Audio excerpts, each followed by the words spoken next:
Ladies and gentlemen gathered here, it's my pleasure to welcome all of you on behalf of the government of Karnataka for this wonderful roundtable on government and corporate CSRs. How can collaboration be achieved to increase employability and employment in emerging skills? To headline the event with the august presence of Shri Dr. M.C. Sudhakar sir, Honorable Minister for Higher Education, Government of Karnataka, who will be the main presence at this roundtable, and also with the august presence of Shri Dr. Ramana Reddy sir, IAS retired, Chairman of Karnataka Skill Development Authority, who will be the voices and the ears of the government to see how they can potentially assist all the corporate CSRs in achieving your noble mission and objectives. But before we start, may I take this moment to formally welcome the Honorable Minister sir with the bouquet and a token of appreciation.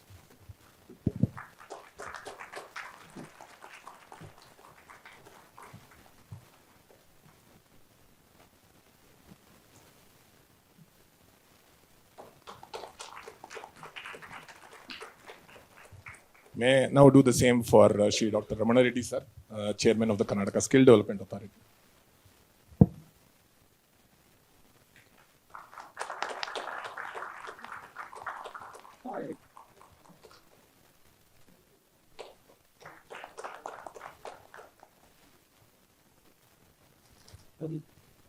Highlight. Tip. Sir, put the big.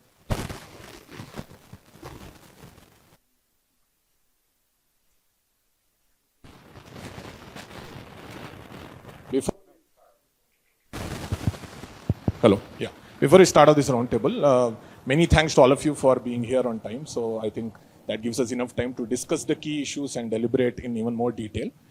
To start off this roundtable, may I request Shri Dr. Ramana Reddy sir to set the context for this particular roundtable before we hear from the Honorable Ministers.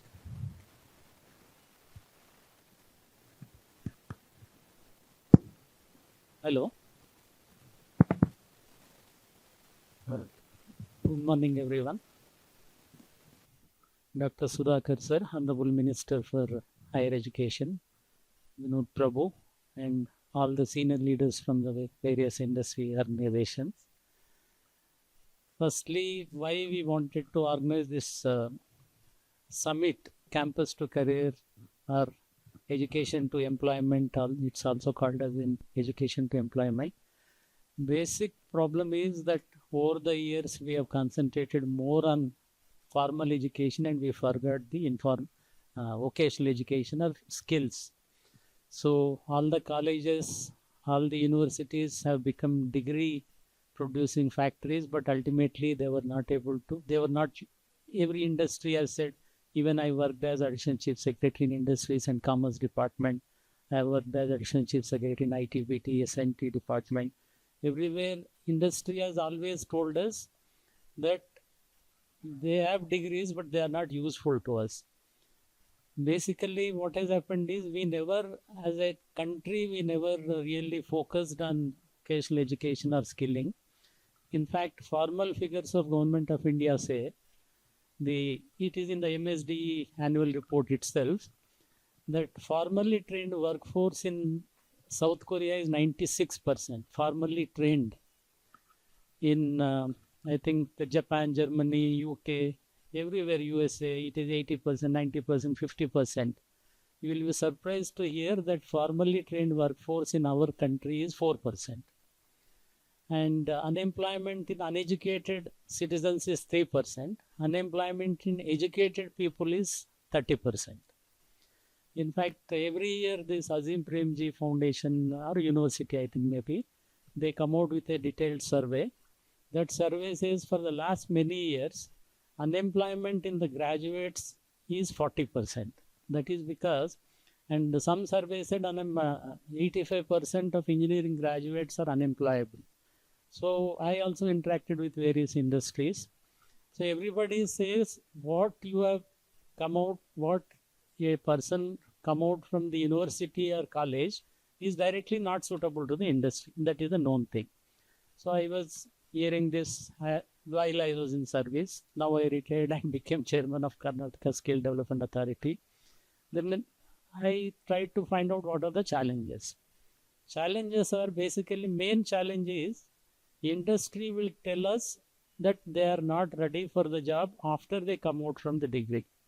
But during when they are in the degree courses or in the college, university, industry is not going to them. Or nowadays there are very good examples, but there is no real connect between the industry and the universities and colleges when they are actually trained, when the curriculum is formed.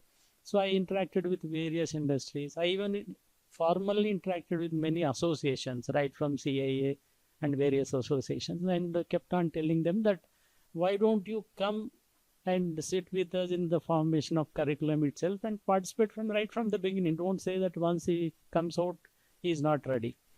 That also didn't work.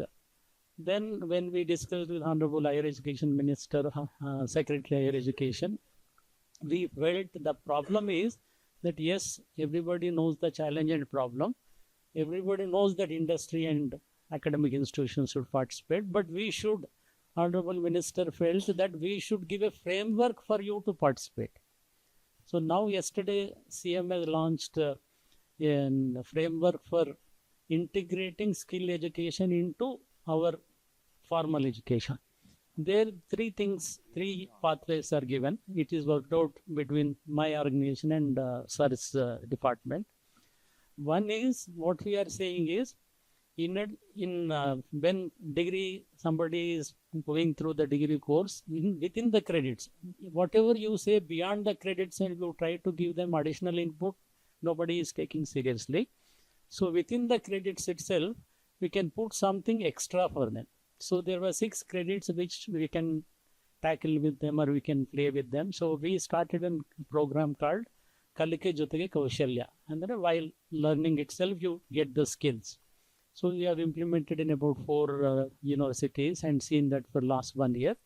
This approach is their regular degree is going on, but for about 6 credits, we will give them additional input for 4-5 months or last 2 semesters. Basically, last 2 semesters, we will train them in particular thing, whichever they want, so that they will become employable to the when they go outside.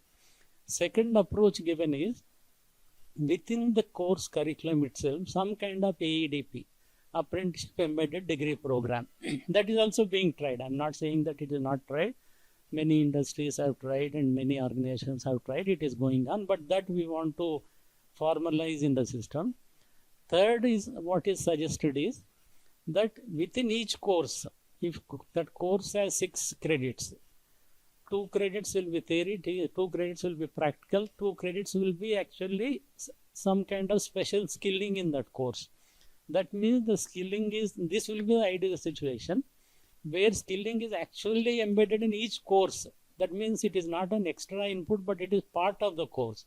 But this will take time because each university is supposed to be autonomous. It will take time. But yesterday Honorable Minister has said that all the universities, though they are autonomous, government has its own powers, government has its own way it can give directions. So next 1 week or so, we will try to issue a formal GO indicating how we can get into these 3 pathways. So that is one thing. Second thing, you must be doing many CSR activities already individually, and you must be already doing it. So how can we also formally be in touch with you, and we can, in fact, Honorable Minister will suggest some things, but how to make it a structured program where higher education and skill department can be in touch with you. So in this context, our Prabhu has said that we can organize one such roundtable. In fact, I was really impressed that immediately within a week or 10 days, almost 30 of you have given consent, and you have in fact come 9:45 means I asked him at around 9:30 on the way. He said most of them have already come. So that much interest you have shown. So I would like to welcome you. And skilling till now, vocational education, it was never aspirational. So let us make it aspirational for the people in Karnataka, and we will work together. Thank you.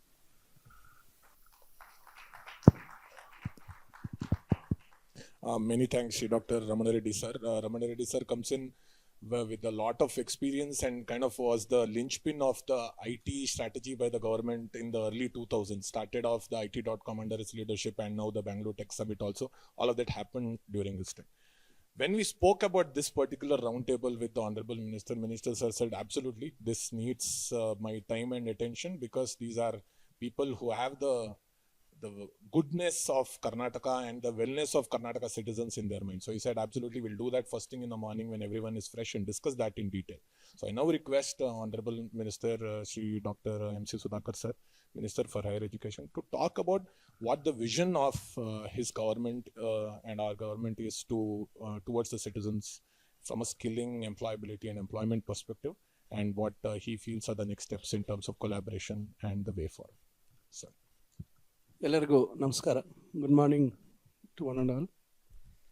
First of all, I would like to thank all of you for taking out your valuable and precious time to be part of this roundtable. And also I would thank Sri Ramna Reddy for facilitating this whole thing along with Vinod Prabhu. So I welcome all of you for this, and I would like to just brief about who all are there already who are trying to help us in various ways of to improving the higher education landscape in the state of Karnataka, to make our rather prepare employable or industry or job ready graduates. This is what we would like to put before. So in fact, Sri Ramna Reddy mentioned about Kalike Jate Kaushalya. About more than 68,000 students for the past 3 years have been benefited out of it. They are getting a certificate. They are getting exposure in the GTTC, KGTTI. So it's through the skill development department which is happening. So this is what we are doing. And apart from that, we are working very closely with the British Council and British High Commission. So we have done a lot of programs, and very interesting and probably something different we are doing. See, for example, we are having a program called as Scout. Scout is scholars of outstanding undergraduate talent. This is what we have done. It is now in the year 2024, about 30 students from about 6 universities across the state. They went to University of East London for a 15-day program, structured program about sustainability and a lot of other subjects which were covered, critical thinking, problem solving and various things. And they were all first time like passport holders. They took the passports for the first time. They traveled abroad, flying in an international flight for the first time, and they were there for 15 days. And we sent about 6 faculty members along with them, and 2 officers from our State Higher Education Council. So it was a wonderful experience for all those students. In fact, we had a initial meeting with them, and we asked them to speak and what they foresee during their time there. In fact, they were not confident to speak. They were like little hesitant, and they were all from the rural parts of the state. So then we sent them with a lot of hopes, and when they came back, it was real transformation. In just 15 days, you could see their confidence levels, the way their approach, and they were like, we asked them to speak. Those students who were refused to speak in the beginning while going, but when they came back, it was hard to stop them from speaking. So they were so confident. That made a big difference. The atmosphere there, environment there, the exposure to an international university. So it was a big thing. And this was sponsored by the British Council, as well as the universities took care of their travel expenditure. And the university hosted them there in the UK, in London. So now we are embarking on a Scout 2 program. We are doing it on probably next month, 27th, I think they're going to fly out of India. So another batch of 30 students are going. So this is what they're going to Wolverhampton University. This is what is happening. Apart from that, we have we have signed a MOU for 3 years with the Foreign Commonwealth Development Office (FCDO) of British government. So that is tuning, the Karnataka Masters Tuning Program, meant mainly for the girl students. They can pursue their post graduation in any part of the United Kingdom. Once they get a admission there, probably they can apply for this tuning program, and the FCDO and Karnataka government together, the Karnataka government is spending 20 lakhs on each student, and probably about 1 crore rupees every year, and the remaining amount, equal amount, is spent by FCDO. So they're going to pursue their post graduation there in the United Kingdom free of cost. There's nothing, everything is covered for them. So this is what has happened. Now this year another batch is going to fly now. Last year 5 students, girl students have traveled and they're there. And apart from this, we are working with many more programs with British Council. In fact, they are facilitating for getting international universities to Karnataka, especially Bengaluru. Already you know Liverpool is there, Lancaster is there, and now Birkbeck University of London is there, and in fact the Imperial School of London is established a research center in Bangalore. And in fact, apart from this, we have from Australia, we have University of New South Wales, La Trobe University has come. So like this, many more, and we look forward for many more are showing a lot of interest to start. But that's apart from other things. And in fact, see, we have recently Microsoft, British Council and Microsoft together, we have embarked on a program to improve the speaking and communication skills in English. So that is proficiency in English. We have made that English skills for youth. So that is what we have launched, and we're going to have like English roundtable and all different modules are there, and already it is being targeted. We are targeting all government colleges, government institutions, and here the basic request from the government is to support and strengthen our government institutions. This is the main thing, because I should have told in the beginning. It's not that overall, because the private institutions are they have got the enough resources probably, or even they have got the capacity to work on themselves as a single institution or multiple institutions. They can convince the corporate world, and they can try to get whatever they want, or the industry. So, but here as a government, we are focusing more on the government institutions. So apart from that, you know, Azim Premji Foundation has come forward to give a scholarship program, a massive scholarship program, covering about 37,000 students, girl students, who have come out from government schools, who have passed out from government school 10th standard and PUC, first PUC, second PUC from a government college, who join any course, any graduation course. They join, whether it's a 3-year, 4-year program or a medical 5-year, 5.5-year program. So they will get every year 30,000 rupees as a scholarship. But only condition is that this is the thing, that they should be from the government school, 10th standard, first PUC and second PUC, and they should pass every year. That is one condition. Is that if they fail, they will not get that benefit. So we launched it last year. This is for 3 years, and probably I think they're going to spend more than 2,000 crores over a period of time. So this is a big initiative which Azim Premji Foundation has given. And in case it is a universal program, Azim Premji Foundation is doing this program throughout the country, but it's not a universal program in the other states. It's probably just limited to 5,000, 10,000 students. But here it is 37,000, and if in case the numbers cross beyond 37,000, the government of Karnataka is going to pitch in. So that's why every student will be covered. So this is another initiative which we are doing. And Microsoft is already supported us in a big way. Like we're having a higher education academy in Dharwad. It's a very highly reputed training center what we have established, but it is to start functioning fully. It's been functioning for the past 3, 4, 5 years, but now we have equipped it with the latest state-of-the-art facilities, for which our Microsoft has supported us with 2 labs with mixed reality halo lenses. So we need to now we are working on that. I think our Tangavelu Kishore is working closely with us. So like this, we have many more initiatives. Recently, Microsoft and Microsoft has started a program for women, AI career for women. That is with Microsoft and SAP. We launched in the government engineering college in Ramnagar. Recently, we started a COE there. So that program also we started. So like this, many programs we have devised with Microsoft and Infosys. Of course, we have a long association with Infosys. Infosys Springboard with more than 2.5 lakhs material, digital content material is there with the various topics covering. So that we are working with them. And apart from that, Vadwani Foundation, we are working with them.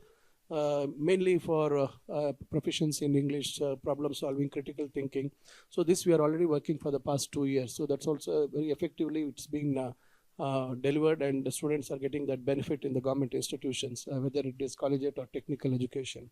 Then Rotary, of course, Rotary is Rotary Bengaluru. I forgot which district. This thing now they have given us with support of.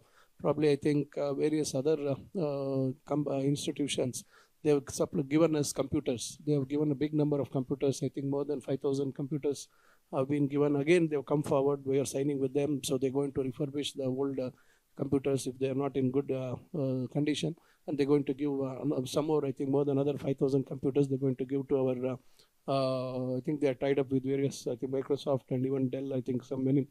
They have tied up with them, and Dell also separately they are doing programs in our polytechnics where they're doing it here. And recently Siemens has come out, Siemens with Smile Foundation, I think they have come out with another initiative where they're focusing on skilling. Say they have given the 3D printer, they have given this one, our CNC machine they have given. So though it's made a beginning, and they've given a good establishment they've done in the Ramnagar, and they're doing it at probably another 5 engineering colleges. And Microsoft, I think they're doing in almost all 5, and they are doing in many more, I think in a phased manner they're doing. Already it is established in Ramnagar and Hassan and other colleges in the state. Then we have Toyota, of course. Toyota is supporting all our 11 engineering colleges with the latest hybrid engine, which is then placed as a COE, as a cut section also is given as a regular engine is being kept. The student can dismantle the whole thing and reassemble the whole thing. Like this, the Toyota also now they have covered about 6 colleges. Now another 5 they're covering. So 11 colleges the Toyota has covered. So Schneider Electric is already established in our polytechnic in Mysore, or CPC Polytechnic in Mysore, and now they're doing one in my constituency in Chintamani. They're establishing one, and in fact they have done in our VTU Belgaum. They have done there in the campus. So Schneider Electric also is partnered us with a big way, and Samsung has already established a center in KGF, and one more they're doing in Chintamani. Shortly it will be done. Suzlon has entered into a MOU with us to establish a wind energy related COE in the region up in the north. So like this, many more people. In fact, we have many initiatives we have taken up, and almost 19-20 MOUs have been signed. Various people are there, Unnati and a lot of people like, and there's a big list. So the basic idea here is to, as Mr. Ramana Reddy said, we need to like see that how we strengthen our government institutions. See, I'm not here to ask, give money for building a classroom or a toilet or something like that. I am only now focusing on trying to bring in the necessary skill sets, whether it is the humanities, social science, and whether it is BBA, BCA, whether it is technical education, polytechnics. So there is a big gap. I need to accept there is a big gap. I think people were just focusing on only the theoretical knowledge. They focused less on whether it is the skill related exposure, and experiential learning is not there. Things have changed a lot from what we have learned, and what things are being now. Industry requirements are there. So this is what we are doing. In fact, I think if anybody, I saw Uma Reddy's name, but she's not there here. So FKCCI, we are working with FKCCI. In fact, see, we try to grab the opportunities wherever we feel something is good. In fact, they called me for a curtain raiser. I didn't know much. I didn't focus that much. When they called me for the prize distribution of Manthan, I announced in the same auditorium, I said that we are going to join, government is going to join with FKCCI. for this Manthan program, where they're trying to have a startup mindset and trying to give opportunity platform for the graduating students, not the graduates, people who are in various fields, whether it is agriculture, law, science, or any background, technical. They can come out with their creative ideas, their imaginations, real world's problem solutions they can bring in. So I saw the prototypes, and so I saw the creativity, the minds, the ideas what they brought before. So I was like very impressed, and I said government is joining, and our honorable CM agreed, and now we are part of it. It is called as Manthan. In fact, they are doing it for almost more than 16, 17 years. 16 years. This is the 17th year, I suppose. So we have already now initiated. Now big number of students from government colleges have now been a part of it, and they take the concepts, and then they keep streamline. They just start filtering the things. Then they in the end they select a smaller number. They give the renowned chartered accountants will be there as mentors. They'll work on the financial modules and with the total, and they will come out with the prototype. So this is going to go on for 6-7 months. So we're going to have them on the final thing. They're going to come out with the actual thing. So this is what we have joined with. Like this, many more initiatives. Whoever comes out with some newer thing, we try to grab the opportunity. We don't waste any time. Yesterday somebody was mentioning red tapeism. Absolutely, there is no red tapeism. Either they can connect to me or they can connect to our secretary. I've given instructions to all of them, and they will come if they're convinced that something we are doing. But we are open for the support from the industry. So like now, what I would propose is here, like there is a big gap. We are making one step by one initiative we are doing through ADB. ADB, we have Asian Development Bank funded loan we are taking. We are not using it for infrastructure. We are not building, we are not constructing any buildings or anything like that. We are trying to mobilize funds for the whatever necessary infrastructure required for that. But we are focusing on the skill aspect. The ADB team extensively, they have worked for past 1 year. They went around to all the colleges. We have selected about 40 degree colleges as model colleges across the state, giving equal weightage to all the districts. And that too we have taken consideration the strength of the students as well. So, and then we have selected about 10, 11 polytechnics, because we are having about 108 government polytechnics. We have selected about 11 polytechnics in the state, very old and reputed polytechnics. And then we are trying to establish 9 centers of excellence. The basic idea about centers of excellence is like I visited some private engineering colleges. It was always in my back of my mind, because I come from a dental background, and I keep observing how the medical seats are allotted. When medical seat counseling happens, the students' first choice would be the government medical colleges. But when the engineering counseling happens, the students' first choice is some other college. I don't want to take the names of the colleges, some few reputed colleges. That's the first choice they make. They don't go for a government college. So this is where I want to bring our government colleges on par with the private, or probably a little ahead of them. So that is when I tried to find out, and I sent a team to study the infrastructure, the skilling aspects, how the placements are happening, why there is a big demand for them. Whomever I ask, I said, I keep telling some students when they come and ask for a seat, I tell them, why don't you join the government college? The fees is only 47,000. They said, the placement, sir. The moment you tell, they tell placement. There is a good placement in that college. There is a good placement in this college.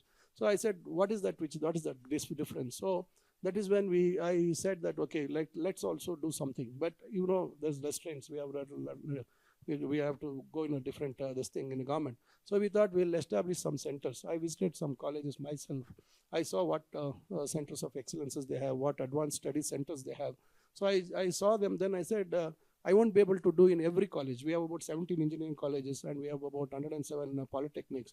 If at a time, if I have to do, I'll be compromising on the quality and the type of the equipment which is required for necessary for as per the curriculum for that particular program. So this is what I felt, and then I said, okay, let us establish some few centers of excellence with high-end centers of excellence, probably much beyond what is available in some institutions. That's what my dream to do that. So since the Honorable CM gave us this opportunity to borrow some money from ADB, so we have now decided on 5 centers of excellence, where imagine if there is about 1 lakh square feet of space we are trying to create. This thing we are just finalizing on that. about 65% would go for the course-specific skilling. See, for example, now mechanical engineering, nobody is joining. In fact, last year in the counts in the CET for all the government colleges for mechanical engineering, automobile, sericulture technology, and textile technology, the fees which was 47,000, we brought it down to 50%. We could only see 15% of jump in the seats taken. But we need to see why people are not joining for civil engineering, why automobile engineering, why not mechanical engineering. And you know, we talk more about AI's influence on all these core subjects. So I thought that we should bring in the advanced skilling equipment. We have to bring in machinery. We have to bring in. We have to go get a robotic arm. We have to get a CNC machine. We have to get a 3D high-end 3D printer. Like this, we need to have our students to be exposed to all these things. So we decided that we're going to bring in all these things in our COE, and this will be covering about 60-65% roughly. And then we want to open up space for about 20-25% of space for OEMs. Original equipment manufacturers can come in, they can bring in their equipment, they can establish there. And then another 20%, probably 15-20%, we can allow startups, the young minds who are graduated from here, they can come and they can start working there, they can have a startup thing there, they can use the students who go for. And this will basically be a hub and a spoke model. Initially, we want to make it as a hub and spoke model. Once it's like it's a structured functioning, once it is, madam, come, please come. Bani, illa bani, ikkada bani.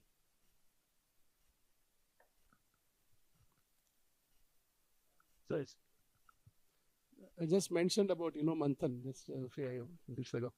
So once it is doing well, probably in the days to come, other people also, we can start increasing the numbers, trying to reduce the mobility of the people from one place to the other center. So in fact, we are planning to have a hostel facility there. See, we visited the World Skill Center in Bhubaneswar. We went to that CTTC also there, and we went to see another IOC, Indian Oil Corporation has established another skilling center there. So we visited quite a few places and said that, okay, we can do something. But government alone cannot do everything at a time. So now I seek your support. See, we will try to create a platform or a portal wherein probably the Higher Education Department and the Skill Development Board, Authority, the Karnataka Skill Development Authority also will be on board. Probably we'll put up like what are the areas probably you can come and your industry specific things we can bring in. We can bring in the skills. See, now for example, Schneider is trying to do building automation and industrial automation in Chintamani. So they are assuring 95% employability. So like this, we can try to like industry-specific things, or some people can establish high-end computer labs for skilling. Now, for example, we have something called as Deshpande Foundation, which is working well in Hubli. About 2,000 students come from the tier 2 and tier 3. We have first-time learners. They come, and I was very impressed. I went and saw. I just spoke to them. The confidence levels in 3 months, how they improve their skills, whether it is soft skills or the vocational skills, what they try to get from there. And they say they all are getting employment. They're all getting some reasonable, decent employment. So this is what we need to do. And it is not an easy task. A lot of work needs to be done. So when the government itself shows the way, and automatically in this competitive world, the private institutions, already some people are hired. The people who are lagging behind, probably they can also start competing, because now the fittest is going to survive. It's not that we can force anybody. So like this, we are trying to do. These are the initiatives what we have taken. So I think this is what I would like to say from the Department of Higher Education. So I request you all to kindly, because school education is doing something else in the CSR activity. They're asking for KPS, Karnataka Public School infrastructure, building and operating. But we are not going to look. Our basic focus is something else. So we want to really bring in, and we are also working on the curriculum. See, I can just get some curriculum I can get from any reputed university in whichever part of the world. But that doesn't make sense. If I just bring the curriculum, if I don't give them the necessary skilling facility, infrastructure, and even we talk about internship, everybody keeps talking about internship. Where there's such big numbers. The industry also has to open up to accept for students for internship. So lot of things have to be worked out. If at all we give the facility within the college itself, I think they can start working there. They need not keep on trying to tap the doors of the industry, try to ask people to put them there. So like this is all probably going to solve many problems. So like this, we want to take it to the next level in the days to come. And in fact, we are already in the year 2024, apprenticeship embedded degree program we initiated. It was like some senior IS officers, retired IS officers from Government of India who had worked in the Department of Education. They have formed a group called as CRISP, Center for Research in Schemes and Policies. So they came out saying that we have derived a program, exclusive degree program, apprenticeship embedded degree program, where the students get a stipend in the 5th and the 6th semester. So we immediately picked it. Our principal secretary picked it immediately. Then we, within 5 months, we just brought it.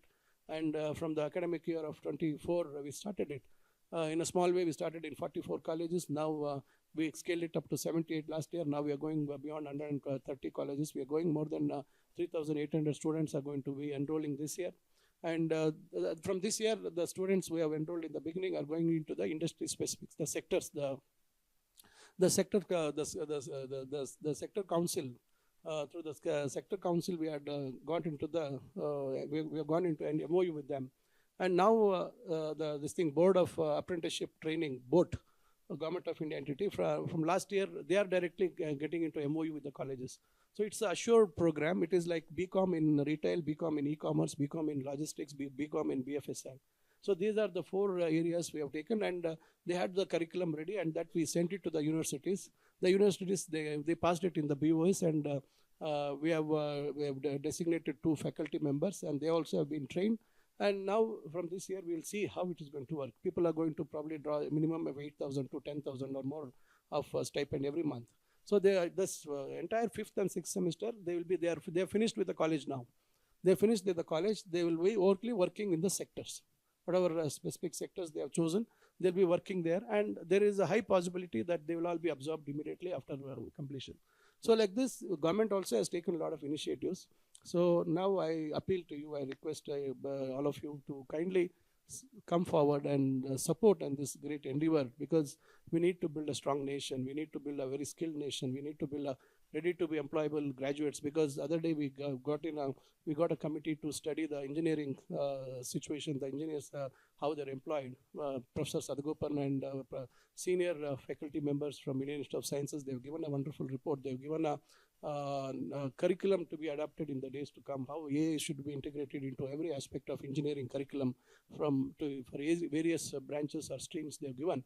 And they also said we need to put a cap on the way colleges are going on adding the number of seats for computer science. So we have now put a cap, 180 is the maximum. So there are institutions with 2,000 seats, the colleges, universities, private universities with 2,000, 3,000 seats. And some are surrendering to our KE. So, is that? Oh, okay. So like this, I think now they gave a report saying that 17% are employed. Only 17% of the engineering graduates are employed. So this is very alarming thing. And I think before we need to take corrective measures before it goes out of control, and then probably all of us should not regret. So like this, many more initiatives, people who have participated in whatever way they can. I think, but I am looking at how you can establish centers of excellences depending on the type of industry what you have, and whether you can by for example, Microsoft has given us the labs. They can give the content also. We can give it the contact. We can give mentors. We can train the trainers. So like this, various ways we can try to work on that. So I think I've taken a lot of time because I wanted to explain in detail. I think we have exhausted the time also what we had. What 2 hours? Huh? Okay. So I would request all of you to please kindly come out with your suggestions and see what best we can do. Thank you. Thank you for this time. Many thanks to Shri Dr. M.C. Sudhakar sir, the Honorable Minister, who has the initiatives of his government and our government at its fingertips. Not just that, but also the initiatives that other corporate CSRs are doing in collaboration, right? He says one hand, two hands coming together strengthens the entire ecosystem. There's a multiplier and an amplifier effect, and he's shown that by knowing all of these at the back of his mind. The key point that is mentioned is strengthen government institutions need not be from infrastructure perspective, but how can we skill and enable these kids who are just graduating out of these schools and these colleges to earn their living on their own. So with that, before you go into the next section, I would take a moment to welcome Shrimati Uma Reddy ma'am. One key aspect here, right? The glass ceiling is not just being approached, it's not just being broken, it has been broken. Even in this room, when I see half of the attendees roughly are women, but Uma Reddy ma'am looks at FKCCI with this 102-year-old history, is the first woman president of FKCCI. May I welcome Uma Reddy ma'am with a round of applause.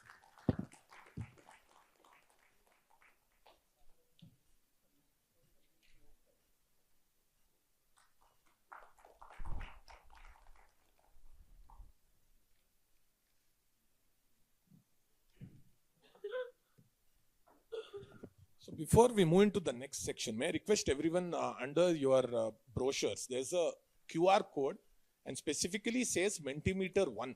So that will also be displayed here. If you can kindly scan this particular QR code, please scan Mentimeter 1, and then we'll have these responses of all the members who are at the table displayed. Okay, so if you can scan that, and that first question is right here. So the first question, you can also have the questions read. It's also there, but you can also see it there and on your phones. Yes. Yeah, I think so.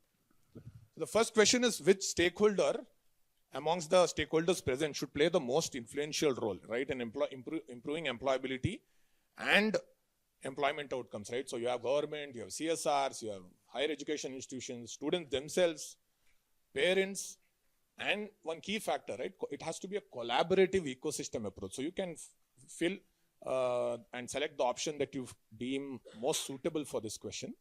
As of now, we have 14 of 23 or 14 of 24. I think the number of people who are scanning is also increasing. The number of people who are responding is also increasing. I see some options not yet opening its account, but there are some that have a large, selection ratio from the participants.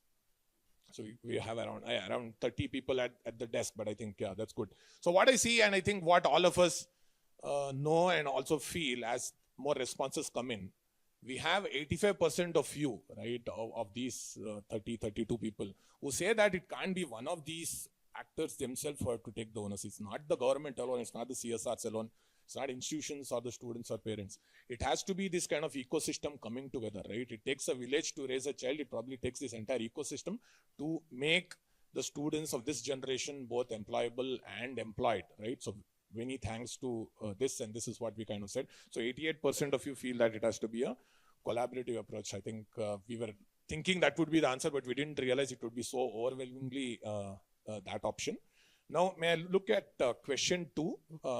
And this is, how is your organization, right? Current organization, how are they contributing to skilling, employability, employment in higher education? What are the initiatives taken? And if you are thinking of or you not yet taken, if you do take, where would it be? But if you are probably taking it, the majority of your initiatives, where are they? So this is strictly your own organization, what you feel your organization is doing and where is it most aligned to. If it is working across multiple areas, please select the one that is most suitable.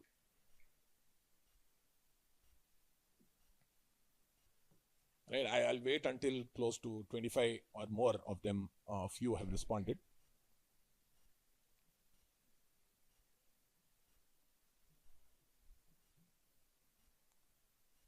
And in this room, we have people from the IT industry, the audit industry, BFSI, GCCs, we have construction, we have automotive, across the board, right? We have people represented from all industries and all walks of life. And so since 30 of you have responded, what I see here, respected Minister Sir, is 44% plus 29%. Firstly, it is on skilling programs. Yeah, that's a major focus. But the overwhelming one is on skilling with placements, as you mentioned, sir. So placements being the key for people to start their careers. Many of them come from disadvantaged backgrounds. One kid from there getting placed ensures that entire family comes out of that cycle. And so we see that 44%, surprisingly, there are some that are still zero, but 44% overwhelmingly is a skilling program placement. We just have 4 questions in this Mentimeter. May I request the team to move on to the next question? And what has been your biggest learning as you implemented across, and this can be across other organizations that you worked with prior to the one that you're currently with? What has been your biggest learning while implementing these programs, both employability and employment initiatives? What has been your biggest learning?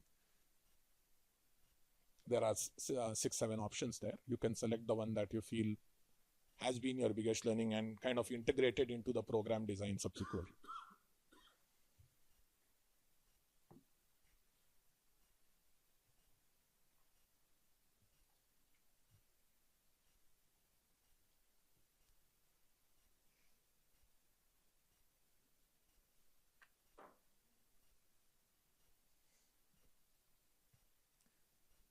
We see 2 key themes or rather 3 key themes that come in.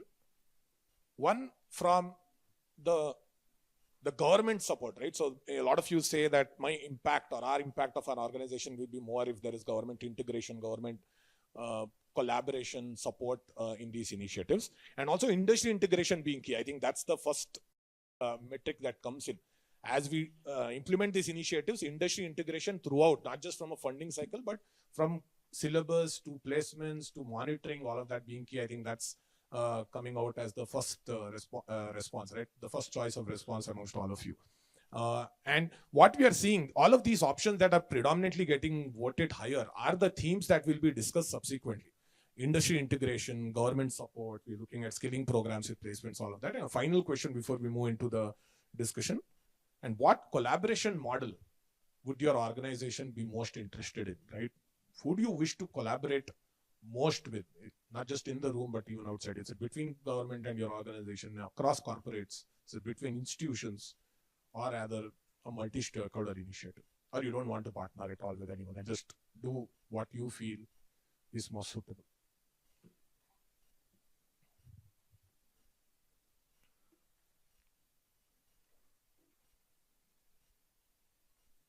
This is a brutal majority. This is multi-stakeholder. All of you realize this is not a problem that one organization or one of you can do, and it's not something that you feel even you and the government can do. It has to be you, government, and a whole lot of people in this room and outside who need to come together to get that desired impact. 63, that leaves no room for any further discussion. And that's the purpose of these roundtables, what the honorable ministers have said, getting the first step where we start discussing not just between government and the corporate, but amongst corporate and people who are not yet in the room, where you will go outside of this room and also discuss with them. So as we set the context for the discussion, you know what you're thinking, what's in your mind. Looking at the next segment, and this is where we would have these questions answered. Okay, so these are open-ended questions, and people who want to answer these questions because you have some insights to provide or some experiences to share, you can please kind of indicate, and our team would share hand over the mic to you. As you have implemented these initiatives, these skilling and placement initiatives in your organizations, there would be some learnings, there would be some challenges. The question here is, if you can shed some light on what that initiative was and what that challenge was, how can government support help you kind of overcome those challenges? And what sort of government support would help you? As in, if you can shed some time, we'll look that into 2 broad buckets. We have some discussions in 2 broad buckets, but the first one is this. As an organization, for some skilling and employment initiatives that you've undertaken or are currently undertaking, what might have been some challenges, and with government support, would it have solved? And what was that support that you wish you got? Right? So if any of you would want to answer that question, you could possibly raise, and we will have the mic shared, handed over to you, to Sneha ma'am from IPM. Vinod. Good morning, sir. Good morning, ma'am. One thing we have not touched upon in all our discussions so far is the faculty development. And I was surprised to see that nobody opted for that when there was a question related to who needs support or how can we support employment. When it comes to an institution, there are 2 factors that play a role in the students' education at the institution. One is the programs that are run by the institution, and the second is the faculty. And it seems like there's a lot of focus on the programs, on strengthening the college itself, institutions itself, or the universities itself in running the programs. And there is not an equivalent focus on strengthening the faculty. So IBM from its side has been focusing a lot on faculty development apart from student skilling, upskilling. And in that focus, there are two things that we would like. Campus to career, for them to even respect the campus, they need to respect the faculty. They need to respect, and today's faculty is greatly disadvantaged. With AI, everybody has come to a level field. Everybody is starting from zero. The student is starting from zero. Faculty is also starting from zero. Actually, faculty is not digital native like the students are. So they are at a great disadvantage. For them to command respect with the student community, they need more support. So I would like to hear about how can the government help us in our faculty development programs, point one. And point two is we have content. We have globally acclaimed content. We have a platform called IBM Skills Build, which has content varying from soft skills, like what he was talking about, the critical thinking, team building, time management, communication, to technology like AI, cloud computing, quantum computing. It's a whole range of content that we can offer. So when it comes to content integration with the curriculum, we are more than willing to partner with the government. So these are two places that we can offer support to the government, and if the government could offer support to us, that would be excellent. Wow, wonderful, lads. Hello. IBM Skills Build is an initiative that is a multi-year initiative, and we have Bhaskar sir and Sneha ma'am here talking not just about students but also from a faculty perspective. What are the key things that can be done to ensure this respect of the student towards their faculty who teaches them? We do skilling, and when it is part of the curriculum, it is useful. But when it is like an additional layer, so these children are always kind of currently bogged by multiple skilling programs being made available by corporates, non-profits at the institutional level is one part of it. And otherwise also, when those skilling programs are there, they are short of time because they have their regular curriculum which is going on, and they also have to attend these additional 3-hour courses which are run in the evening by, let's say, in Microsoft or by an IBM, etc. So we have consciously trying to kind of say that each course that we are offering is an national credit, in the sense we are a dual awarding body in NCVT. So we make sure that every course that is being offered is a national credit, and then we request each institution and the government body to kind of consider integrating it within the curriculum ecosystem so that they also feel the confidence to offer them. But still, I also believe that with lot of players, like the relation, the bar chart itself showed many of them do skilling, and children are also exposed to a lot of programs many times which are little unregulated, or even if regulated, there is also little challenge for them which to opt for, what to opt for, and when to study. Sir, you had one of the time shared about rating those organizations and rating the degree. I think that with making this part of the curriculum with an credit value to it, so that there is no dual engagement happening in the institution, shall be one of our requests. And if that done, will make this learning journey a better pathway. This is one. Second for me is like application of skills, in the sense like one of the way in which we are rating currently people is not by the number of hours they are completing the training, but the application of the training. So we give them virtual labs and see to that the exams, when they apply the skill, build an application, that is when they are considered as an graduate in that program. So figuring out mechanisms to move away from the evaluation which is more theoretical and have them an application driven evaluation for all the technologies, where whatever they learn in our technical institution shall also be helpful. So I think these are the two learnings from my programs which I want to table here. Might well pass it on to others, and happy to add again. Thank you, Kishore sir. Yeah, so please, the one with the mic. Yeah, Jitendra sir from Cisco. Hello all. So my name is Jitendra. I work for Cisco Systems. Yeah.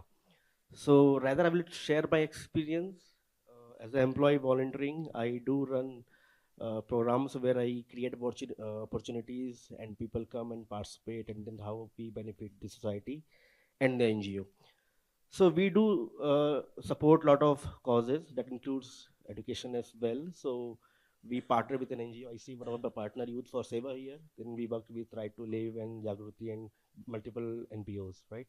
So we call students from multiple colleges. Just 2 weeks back, we had students from NSTI, National Skill Training Institute, and we help them. We show them the labs that we have here, the data centers that we have.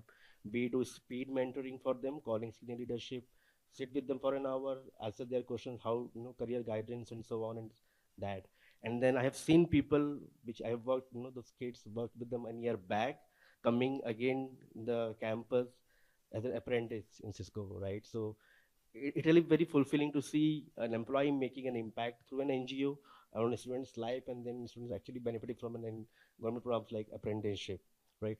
So I was wondering, we are depending solely on the NGO to which colleges or schools they have access to, and only maybe those students can come in the campus and see those benefits, right? So can there be any way where, in corporate, like we can actually see the list of schools or NGOs that we can actually go there and try to make an impact, right? Yeah. Thank you. So just to add, Jitendra sir, just to add, Jitendra sir, yesterday when we were discussing with the Honorable Minister, sir had an idea saying, okay, these are, let's say there's a portal which says these are the initiatives or help that the government needs. It could be at any point in Karnataka, right? Geographically or at any stage of education.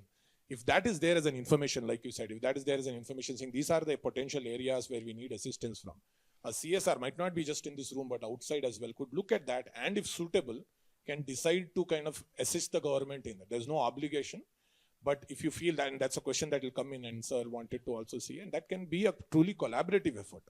And that can move beyond initiatives where the government needs help to also who are the other NGOs, who else can you collaborate with, from volunteering, from skilling, from certification, all of that can be done. So very nice point, Jitendra sir. Before we move on to the next. Yeah. Sir. So, Manish Kumar sir from Tata. Manish, good morning, sir. Manish from Tata Strive. Happy to share that we had hosted you and the entire delegation at WSC Bhubaneswar, where the learners served you 4-course meal who were actually getting trained in the live kitchen. So I'm from Tata Strive. Sir, of course, it's wonderful to be at this platform. One of the things that we're forgetting is, apart from the college space and institutional space, we need to move into a space where 92% of people are employed in informal sector. So our approach is very, very targeted. We actually try to cater to the people who actually did not have the opportunity to come into the campus and become part of formal education. So especially, of course, we're talking about demographic dividend and the AI, opportunities that are opening up. With Skill India Mission and Digital India Mission, earmarking 10,000 CR for, getting people ready for AI, we need to understand that we might not be talking about creating AI engineers altogether, but we need to have foundational literacy in place, first of all. And this is where the challenge is, as ma'am rightly pointed out with the faculty too. What we have brought to the table is, in WSC where you visited, is the public-private partnership model or collaboration with government, wherein government is willing to give up the space and the land to people like us who are very big in hospitality and tourism sector, because we bring IHL Taj on the table, because we have the comfort to reach out to our Tata Group companies and bring those established practices on the table, wherein certified trainers, industry-aligned curriculum, which is vetted by IHL Taj themselves, and also employability, because we have a good pool of employees, not only in IHL Taj, but outside in hospitality sector as well. That is one. Also, a lot of brownfield initiatives would work, wherein there are already ready-made infrastructure available with government, and this is where government can pitch into, and that is what PM Setu is also talking about, upgrading ITIs, not creating more ITIs. So I think brownfield approach, wherein a lot of infra that is available with you, and partners like us who bring industry together along with curriculum, trainers, and employability. I think it's a wonderful initiative that was displayed to you there. I think there's a need to look at other service sectors too, moving ahead from technical sectors, because a lot of informal sectors and MSMEs are, this is where the employments are and people are moving from there to the sector. So these are two things that I want to suggest. Thank you. I'd like to add one more thing. In fact, we have been in discussions with Tata Trust as well about the Tata Indian Institute of Skilling. So we have been talking to them in various aspects. And also recently now we we're going to work with Tata Technologies Limited. So they have given a very good proposal. There's the CIIIT. It is a Center for Invention, Innovation and Incubation Training. So this is, I think, shortly we're going to sign a MOU. They're asking for some a space. So we're going to give an industrial shed for them wherein they're going to establish the entire setup. It is a very huge thing. They've covered up a lot of areas of skilling. So like this, like many people are there, we are, as you said, that we have ample space in our colleges, with the be it polytechnic, engineering or degree colleges. That's what I said, space we will try to give, and we will see all the other necessary requirements, what is required there for you to establish, we will support.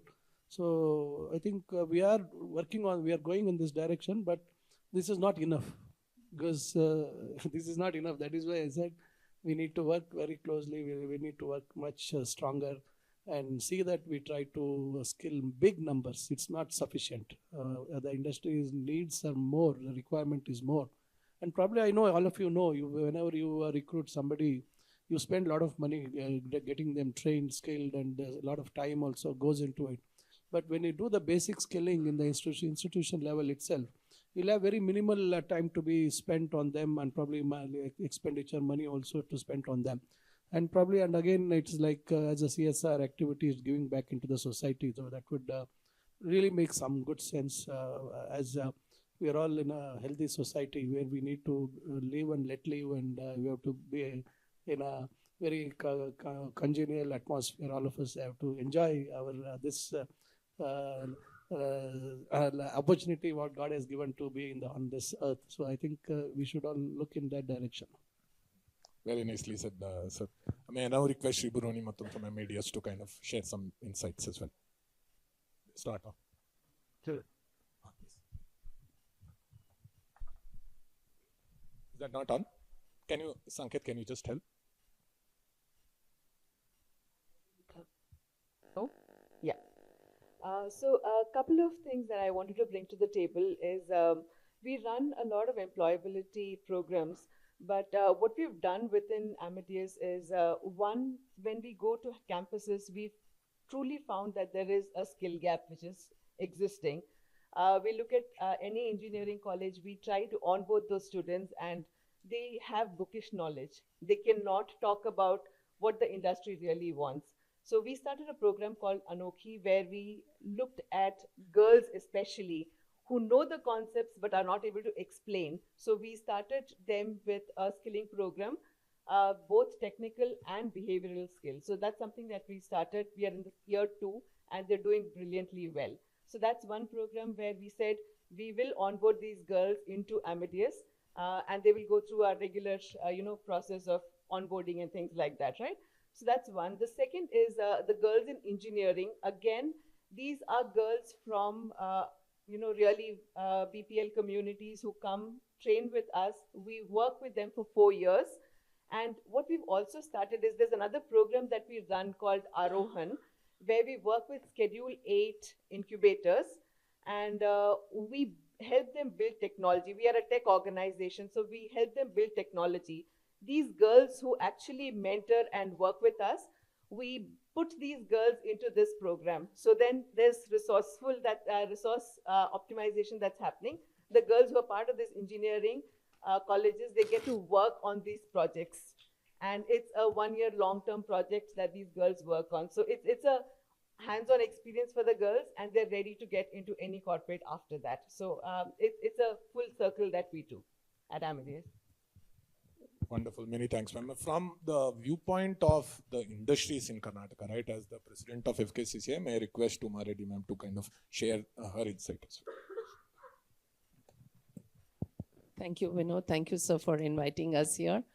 What I wanted to bring to the table for a discussion is the large sector that FKCCI also represents. We have 4,500 members, and 80% of them are the small enterprises. Now, the small enterprises, we do know, probably employ very few people, but then the kind of knowledge that they get, hands-on knowledge, is huge.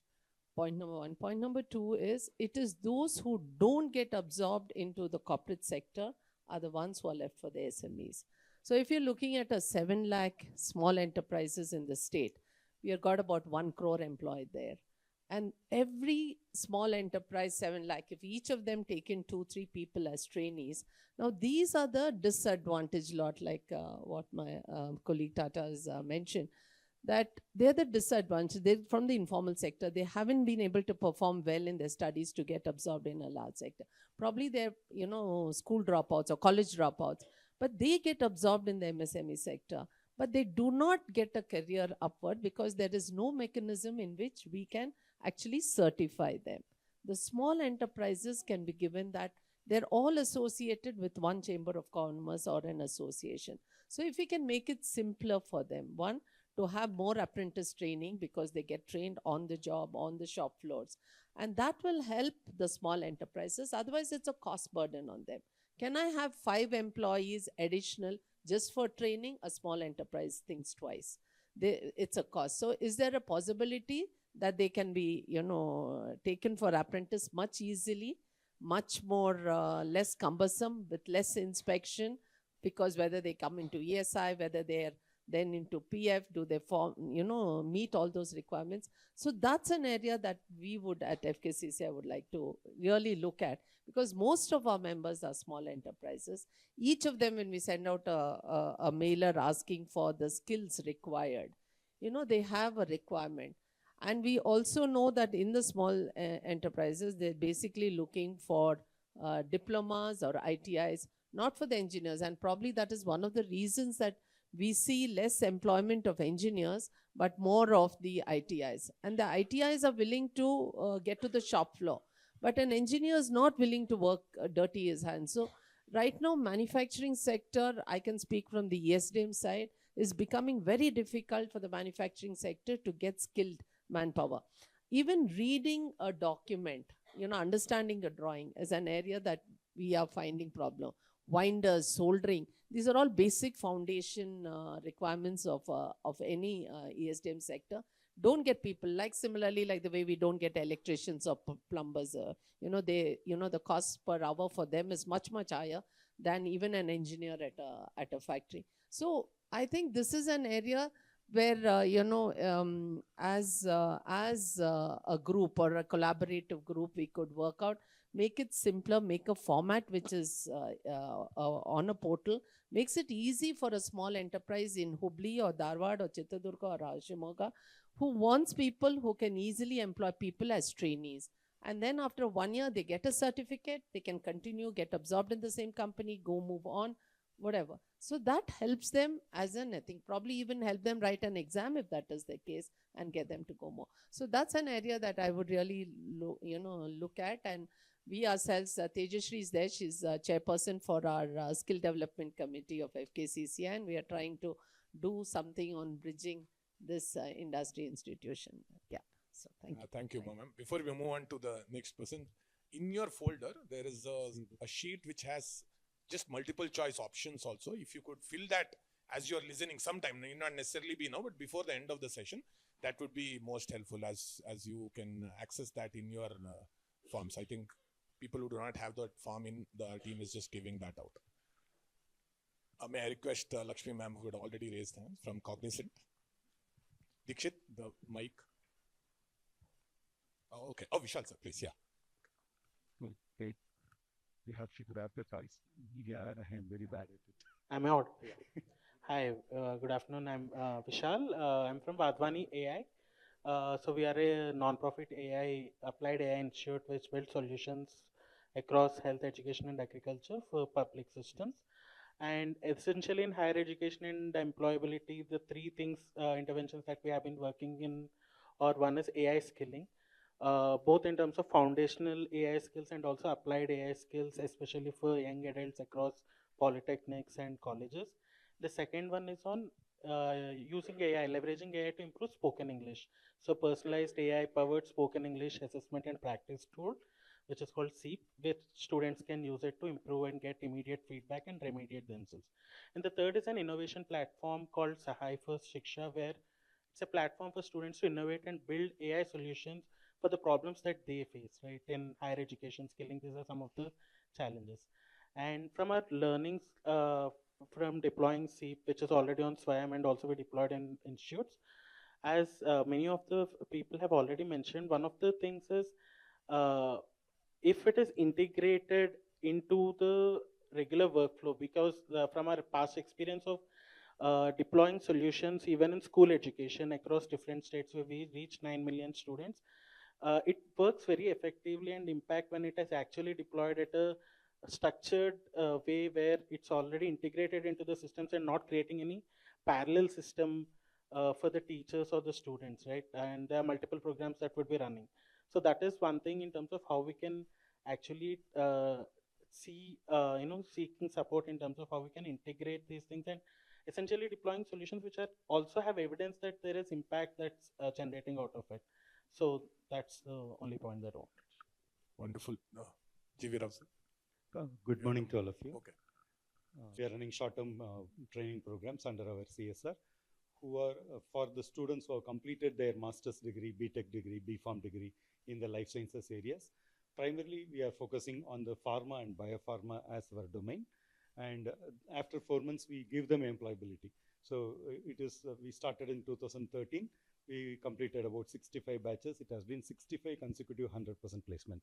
So it has been a good experience for us to really look into how this model works. The model is we are collaborating with the universities. The universities like Ramaya University, BITS Pilani, JSS, they are the one who are offering the training in the morning. In the afternoon, we send the students to the departments, to the manufacturing department, quality control department, microbiology, regulatory affairs. We send the students to there. They get trained. After 4 months of this combination of training, in addition to the soft skill training, every Friday afternoon is soft skill training. So after they get through this, we put together a placement drive, and in the placement drive, we invite companies all across India. That is where actually it becomes CSR. We are not having a first rate of refusal for Biocon. So anybody who needs skilled students can participate in the placement, and they can take the students. The challenge what we are kind of facing is that when we want to support the students who are from economically backward side, we wanted to offer loans. We wanted to offer education loans. For education loans, whenever we are approaching the banks, they are very clear that only if it is a vocational course. When you say vocational course, it should be accredited by KSDC. Then only the loans are available. So we have applied for KSDC approval as well. And we are also working with Nipuna Karnataka initiative to get the funding. These are the two things which we are moving forward. Person was the Khema ma'am from ANSR. Then we'll follow that up with Honda. Good morning, everybody. I'm Commander Dr. Hema Ahuja, and Dr. Sudhakar and me, we are the odd ones out in this atmosphere when we are talking about AI and the field which we come from. There is nothing like an artificial or a robotic. I mean, robotics is there now, but because I'm also a dental surgeon and we are from the same college. So it's nice to meet you in a very different setup, Dr. Sudhakar. ANSR is, my husband is the founder of ANSR, and I'm just one of the consultants with ANSR Foundation. And one of the prime thing we were looking at was education was one of our first primary concern with this foundation. And we have taken up that in a very serious way, right from different aspects. We have started our CSR initiatives in, first was all government schools, setting up the STEM labs in government schools. We've tied up with some NGOs and we're doing it, and that's one thing. 500 labs is what our target was, and going beyond Bangalore and rural and Karnataka, and then spreading pan-nation, because we want to catch them young, get them the interest. And the other program, one of the main programs is called Praram. Praram is skill enhancement programs for BTech, freshly passed out engineering graduates. And before that, I would like to tell you, ANSR is one of the, we are a consulting company, and we are one of the unique company. We've brought in about 250 plus companies from outside India in the GCC space. So, and I think as of now, employment is about more than 250,000 plus people have been employed. So this is where, Karnataka is one of the main attractions. So we should have a ready-made, we have the demand, so we have to create the supply. So that is where we come in, and that is where the industry participation is important to develop the skills. And we have started a program called Praram, and that is mostly for the engineering graduate enhancement of skill, and also a non-STEM in the area of HR and finance for graduates. So they are given complete training in our space, and they work across different departments. For them, it's an exposure into the industry. One of the higher skills train enhancement was we have a tie-up with ISP Hyderabad to impart specialized training from GCC perspective, like a graduate for employed people. So that is where it is like, it's like a specialized GCC postgraduate. It's an executive program. So what Dr. Sneha was mentioning was about the faculty. So that is where we have to look at. So teach the teachers. So that is, again, if we can have a program for people who have already been in the industry, already in the mid-level, to enhance or move towards GCC, the content is already developed. So why not for the government teachers? So that is something which we could consider, because that is very important. Teachers teach how they have been taught or what they know. But like the students may be much more ahead. So it's very important that, and so this program we can definitely consider involving in to teach the teachers. Okay, so can I go ahead? Yeah. Good Thank morning, you. everyone. It is great to listen to all of you. There are so many ideas and there are so many things that all the corporates are doing. And I totally get it, because I have been in this field for past 7 years, which is quite less than all of you have. But one thing that I have noticed as I worked in field as well as in cities and in the colleges, and it comes from 2020 when I was working with the skilling part for faculty development, student development, as well as the college curriculum development with the Department of Collegiate Education. It was that time, it was Collegiate Education, now it is Department of Collegiate and Technical Education. Is that during COVID time, everything was online. And it makes sense because corporates, there is a limit to what corporates can go to the rural and the rural part of Karnataka till Bidar to Chitradurga or everywhere. But I think I'm talking about the system. I'm talking about idea being executed, the execution part. The stakeholders like NGOs, they play a huge role.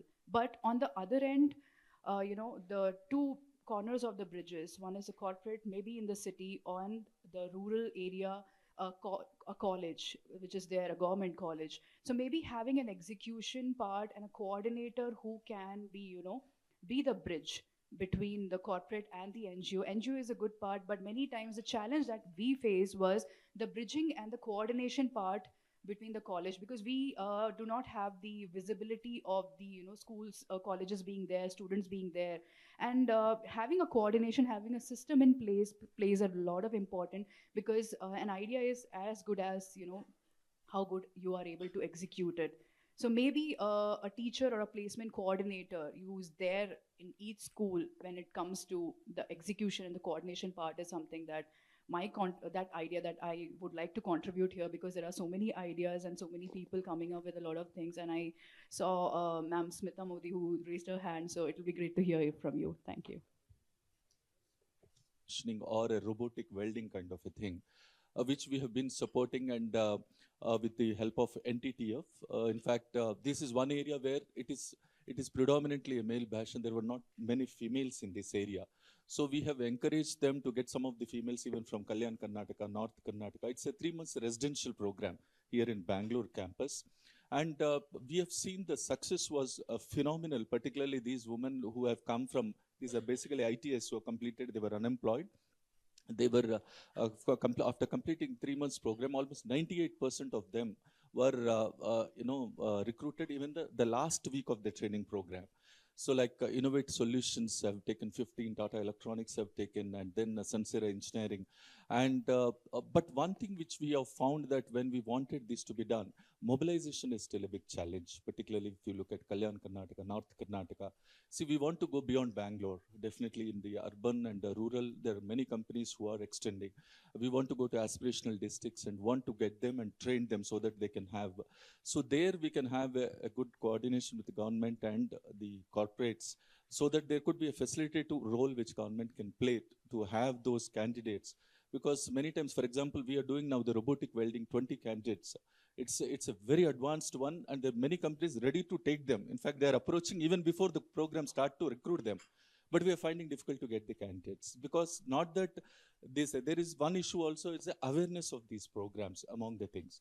What we have also found that many times when school dropouts or maybe +2 dropouts are there, parents do play a very important role.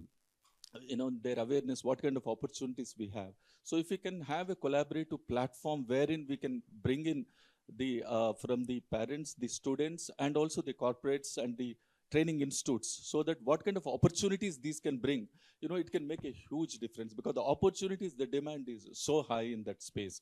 That is one. And the second thing is, just as Umar Reddy ma'am also has mentioned, micro entrepreneurs is one thing which can really actually enhance the employability and with this. So when we look at micro enterprises, I think we have, just to give stats, at 6 crore micro enterprises are there in the country, contributing to 25% of the GDP. And there are close to giving employment to 10 crores of people in this sector. Maybe some are even 3 employees to 6 employees kind of a thing. So when they have a lot of challenges even to access the credit, or even a proper management of the situation, compliances, and lot of things. So we are also trying to support them primarily to scale it up, so that they can provide bigger employment opportunities. We have done almost 250 micro entrepreneurs we have adopted with the help of CIICEL, Center of Excellence for Employment and Livelihood. It's a 1-year-long program of hand-holding them completely. And almost like 8 to 10 sessions were conducted. And after that, we have seen a huge difference in them. Their vision to scale it up and to engage in more opportunities, part of it and all. And the third point is like, today we have, of course, apprenticeship part we have discussed about. There are different opportunities. One program which we have successfully implemented, as we were discussing about faculty, we are doing like industry immersion program. Like every summer, we are inviting almost like 40 to 50 professors from various engineering colleges to come and stay in our campus 3 to 4 weeks. And because we are talking about industry academia alignment of the curriculum and all, and where we are asking the entire technology, operations, supply chain, every one of the experts to share their knowledge, so they can go back and discuss, and they can work together in this. On the scholarship side, many of the companies do support, particularly the females who wanted to pursue their engineering opportunities and all.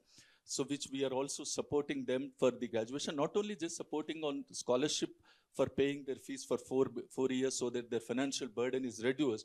It's also important that we mentor them and giving them adequate industrial exposure to them, and also make them to have frequently join for very frequent interactions with the senior industry leaders.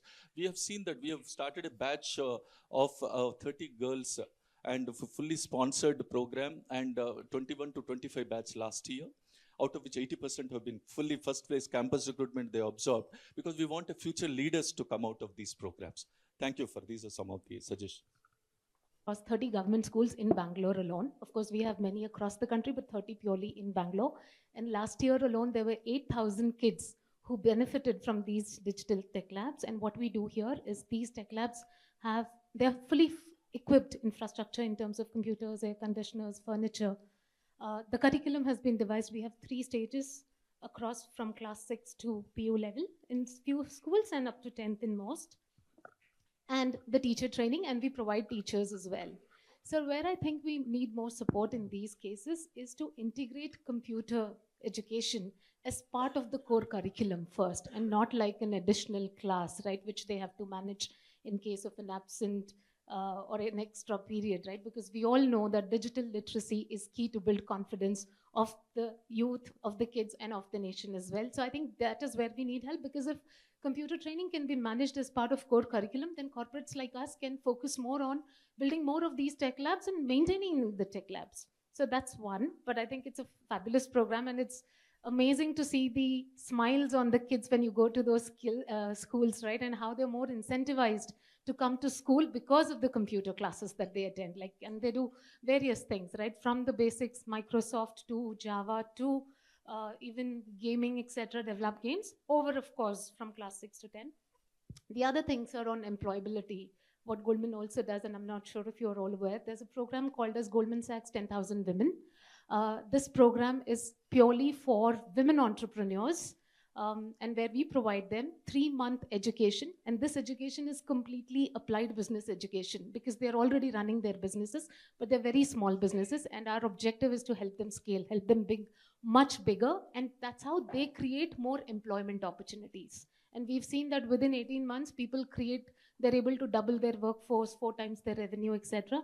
And this program, while again it is pan-India, we've seen around 25% of our cohort comes from the state. So thank you. So just to add to what Uma Reddy ma'am said, and Rao sir said, like, we are also facing one challenge. Like, we are having the manpower, and we are facing the challenge in terms of skills pertaining to the painting and welding.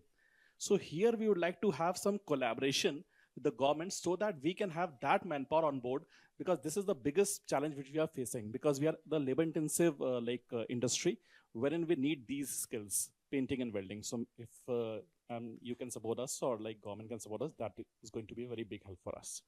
Bye. Hello, very good morning to everybody. Thank you. It gives a privilege to be here on the table, and thanks for taking this time to use the autonomy that they may have in terms of integrating the programs that we bring in. So that way, I'm really looking forward for the framework that you have mentioned about integrating the 2 credit course, which gives the institutions more autonomy to decide how these upskilling programs can be part of their students' credits. So there is more investment from the student and also from the faculties. Right now, I think it's kind of left to some individual motivated faculties, but how it can actually become more a governing framework itself.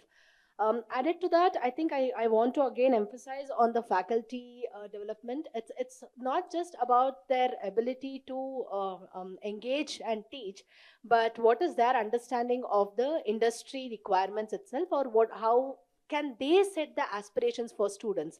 I think one of the major challenge, particularly with the degree college students coming in the computer science departments itself, there is a huge gap between the aspirations that the students have and the skill that they carry, but at the same time the reality of the job market.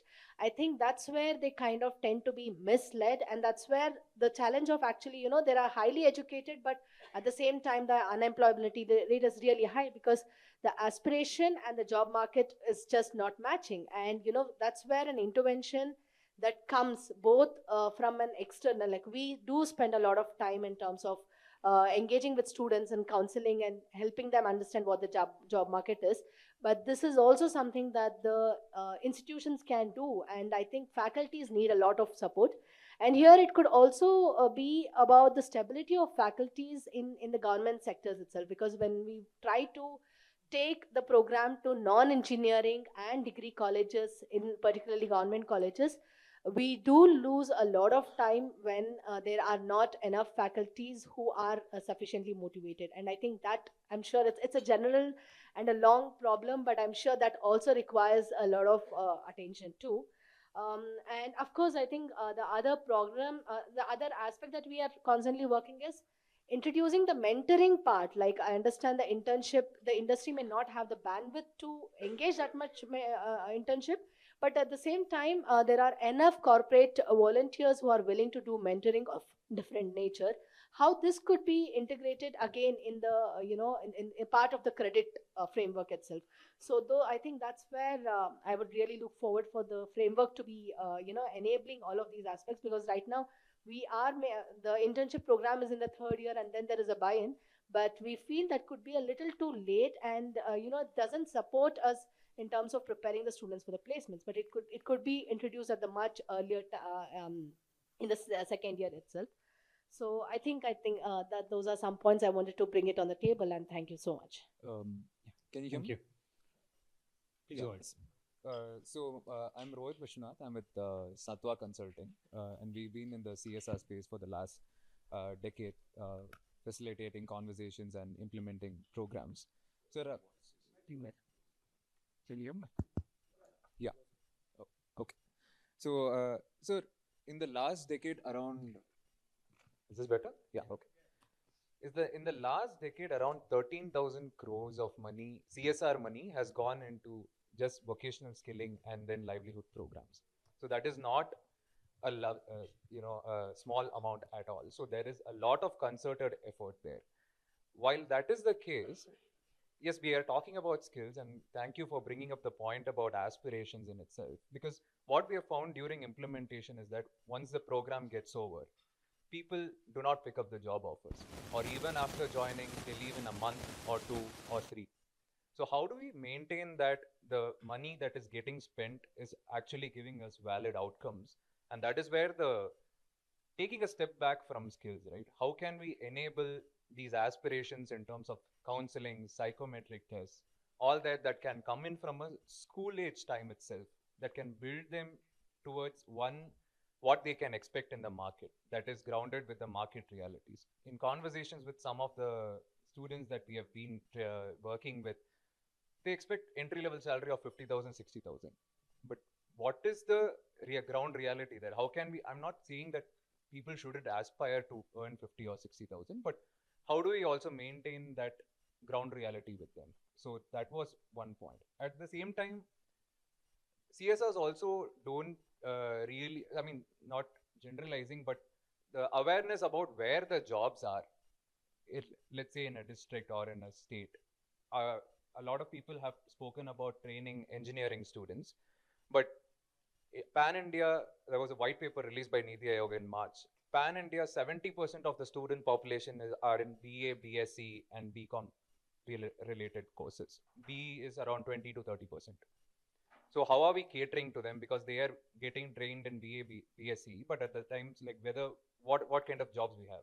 The entry-level jobs are in, let's say, front desk, sales, data entry operations, BPO, all that.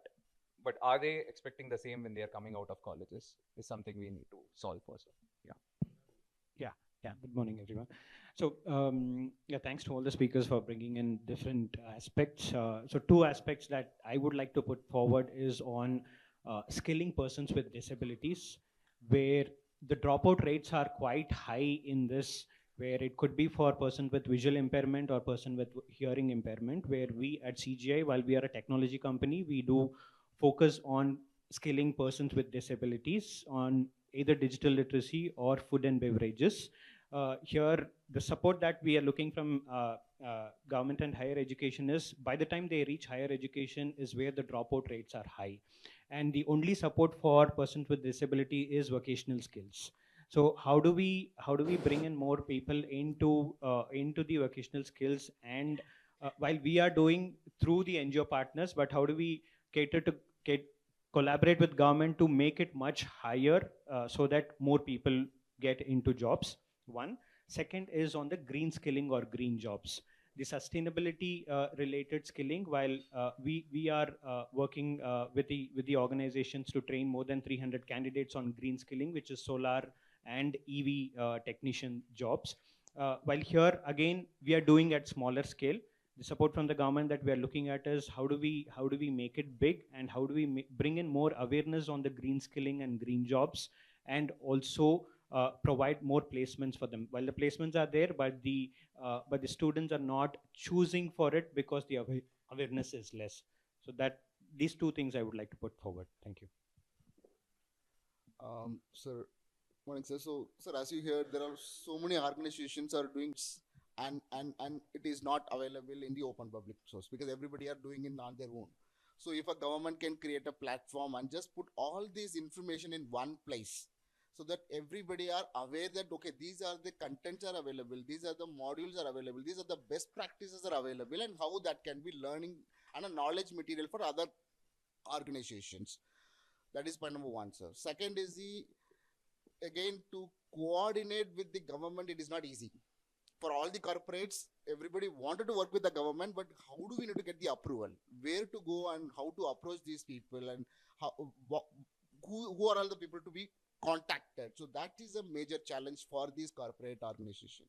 So if there is a spokes, there is a dedicated team allocated by the government so that all these corporate can coordinate with them, get the one single place approval for all these initiatives, then will be add value for the government to work together, sir. Thank you. Yeah, so a couple of things to add. I think there's been a lot of great points. One is evidence, right? We are all working in different areas, in different skilling, and where do we collectivize our understanding and knowledge of what is happening? And the question that Kishore brought up, saying that, are there too many skilling programs in colleges that one has, is spoiled for choices on what to kind of join? So one of the things that probably, which with the help of the government, is harmonize our work, even if we don't collaborate or do harmonize and make sure that we are not duplicating efforts in every place that we go, and ensure that we only cater to organizations that don't have any particular organizations working for them, because we know that Rohit said that a lot of money goes into CSR and skilling, but a lot of money goes into Bangalore per se in CSR and skilling. So how do we create that geographic spread? One of the things that we could do is harmonize work, deduplicate efforts, and as I said, we have to come up with a common indicator for evidencing this whole activity, so that we have so many good islands of excellence that does not come together as a best practice that others can follow. So my submission is to be able to kind of bring that in, and also look at, as Rohit said, BA, BSc are the ones who are struggling the most. And I know that starting salaries are only 10 to 12,000 because either it's a voice-based work or it's data entry, and that's not aspirational and it's not sustainable. So the idea of meaningful employment right now is something that we want to kind of look at. So thank you. Yeah, thank you for this opportunity, Vinod, and happy to be here. Based on my experience, I have a couple of points to mention here. I have been working with the skill development for the students. We have been mentoring the B school students as well. The moment we have this corporate collaboration with B schools, especially the government-backed B schools, right? We pick up the project groups and try to help them with the final year projects, mentoring them. What happens is the complete responsibility is left on the corporates. The faculties are not bothered or not involved at any step. And what we have seen is students just coming up at the last minute as showing the results. This gap, there is an expectation from the government bodies or the government colleges that we corporates help them in mentoring the students for the startups, for the final year projects and all. But the moment we collaborate, the complete responsibility is left on corporates. It has not yielded very good results. The other one is just taking the extension of what Sneha ma'am and Hema ma'am were telling, the training the faculties, right? If we are able to identify the faculties right ahead and said these are the faculties that needs to be trained, and if there is a program that can be taken up for collaboration and already given as a proposal, that will definitely help. Rather than after signing an MOU and we are going back and telling, doing the identifying the resources, identifying the faculties for the training, which is again time consuming. If there are teachers with the government colleges already who needs these skill sets to be trained, which could help.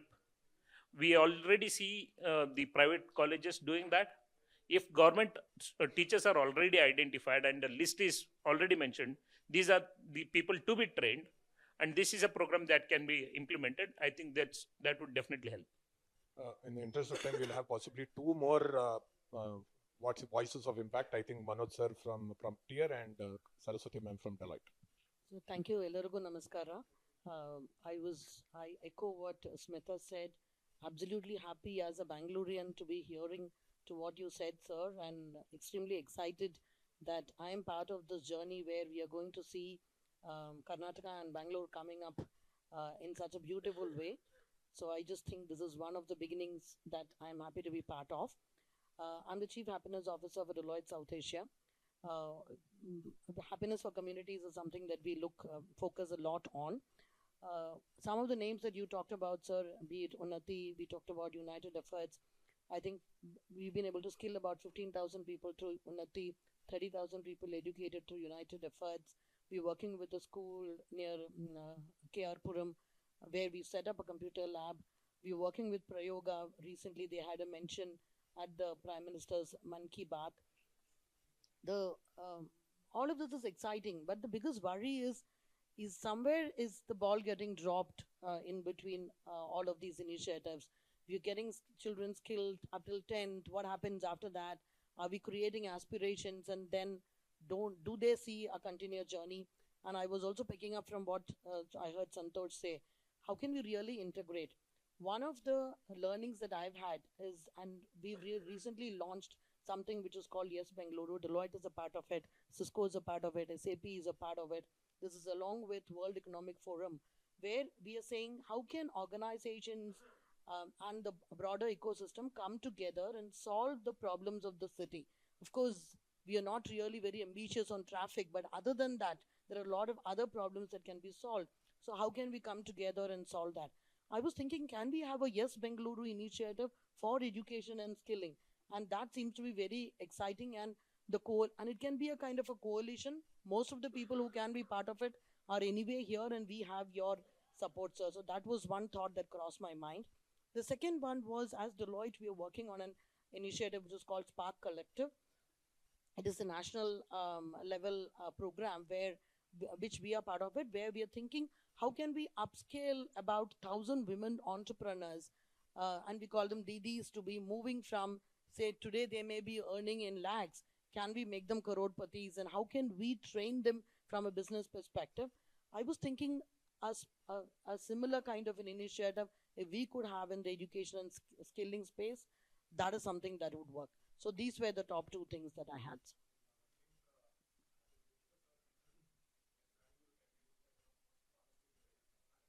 Yes. Yeah. Thank you.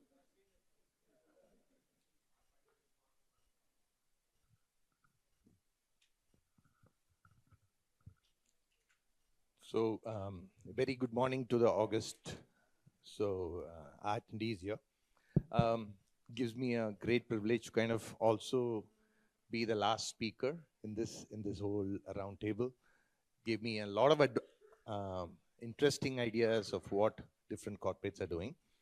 So I'll bring my thoughts from the last two experiences which I've had, both in the world of AI.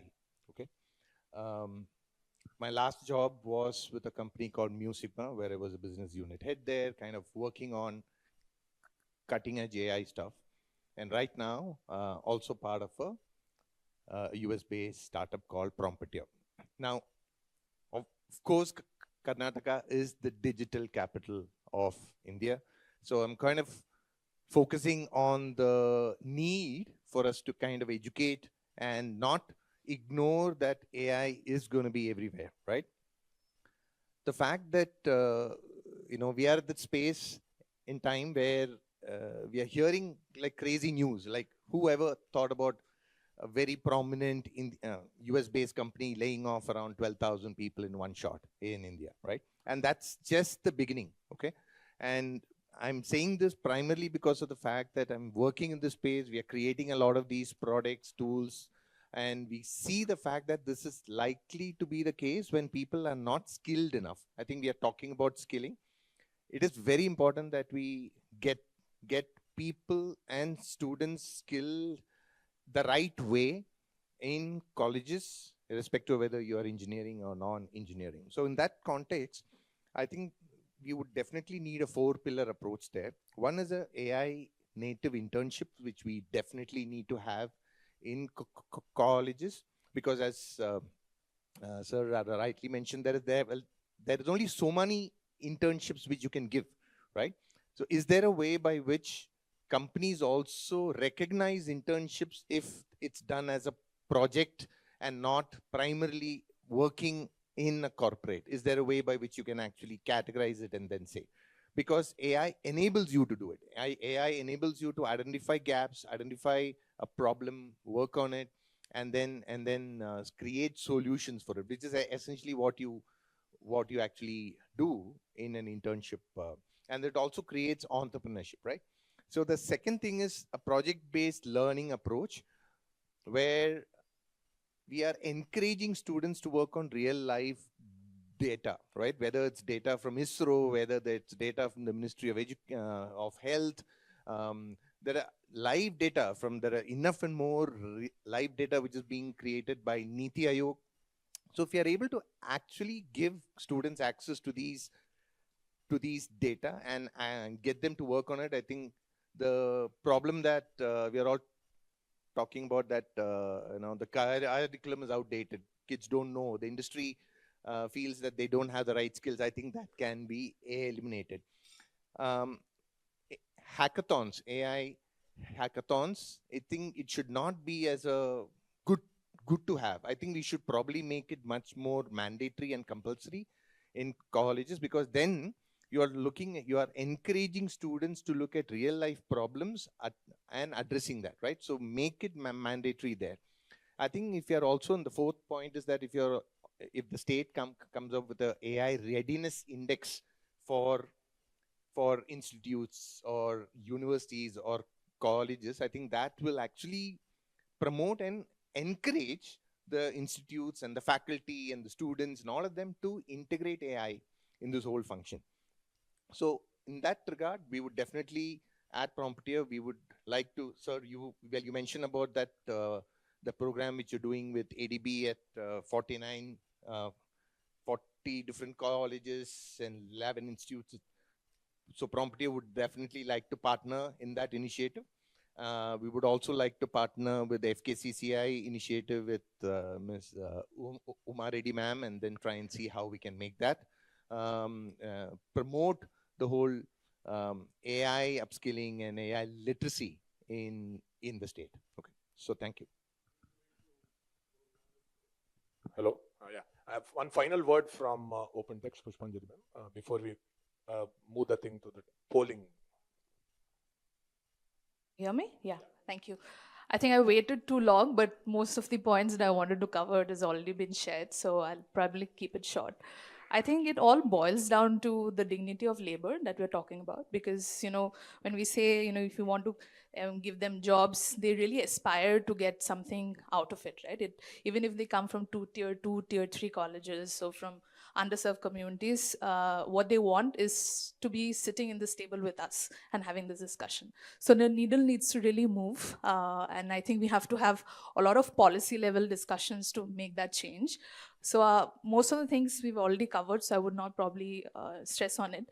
But if there's a system where we can connect directly with the colleges, especially the placement committees or the placement cells in-house, whereas the corporates can offer the internships or apprenticeship programs, so that it's easier for us or through the NGO partners or the implementing partners to directly get in touch with them, so that it starts on ground, be it counseling, be it career development, or simple things like developing your resume up to the mark so that it can sit for an interview, just to make them corporate ready. I think that accessibility will help, because just by training them in a 3 months program and ensuring they get placed, eventually there's a lot of dropouts that you see. They don't take offers, or even if they take, they don't sustain the program. So we need to create that alum network where there's ongoing counseling happening. There's a connect, there's role models from their community sharing their experiences, saying that if you come from a smaller town and get enrolled in a city like Bangalore, how do you sustain yourself? So I think the follow up after the placement or after the student goes through the program is very important. And for us to work very closely with the colleges and the body that is involved in ensuring that they get trained, it will really help. And also I think sensitizing a lot of beneficiaries that there's no job that you do is small.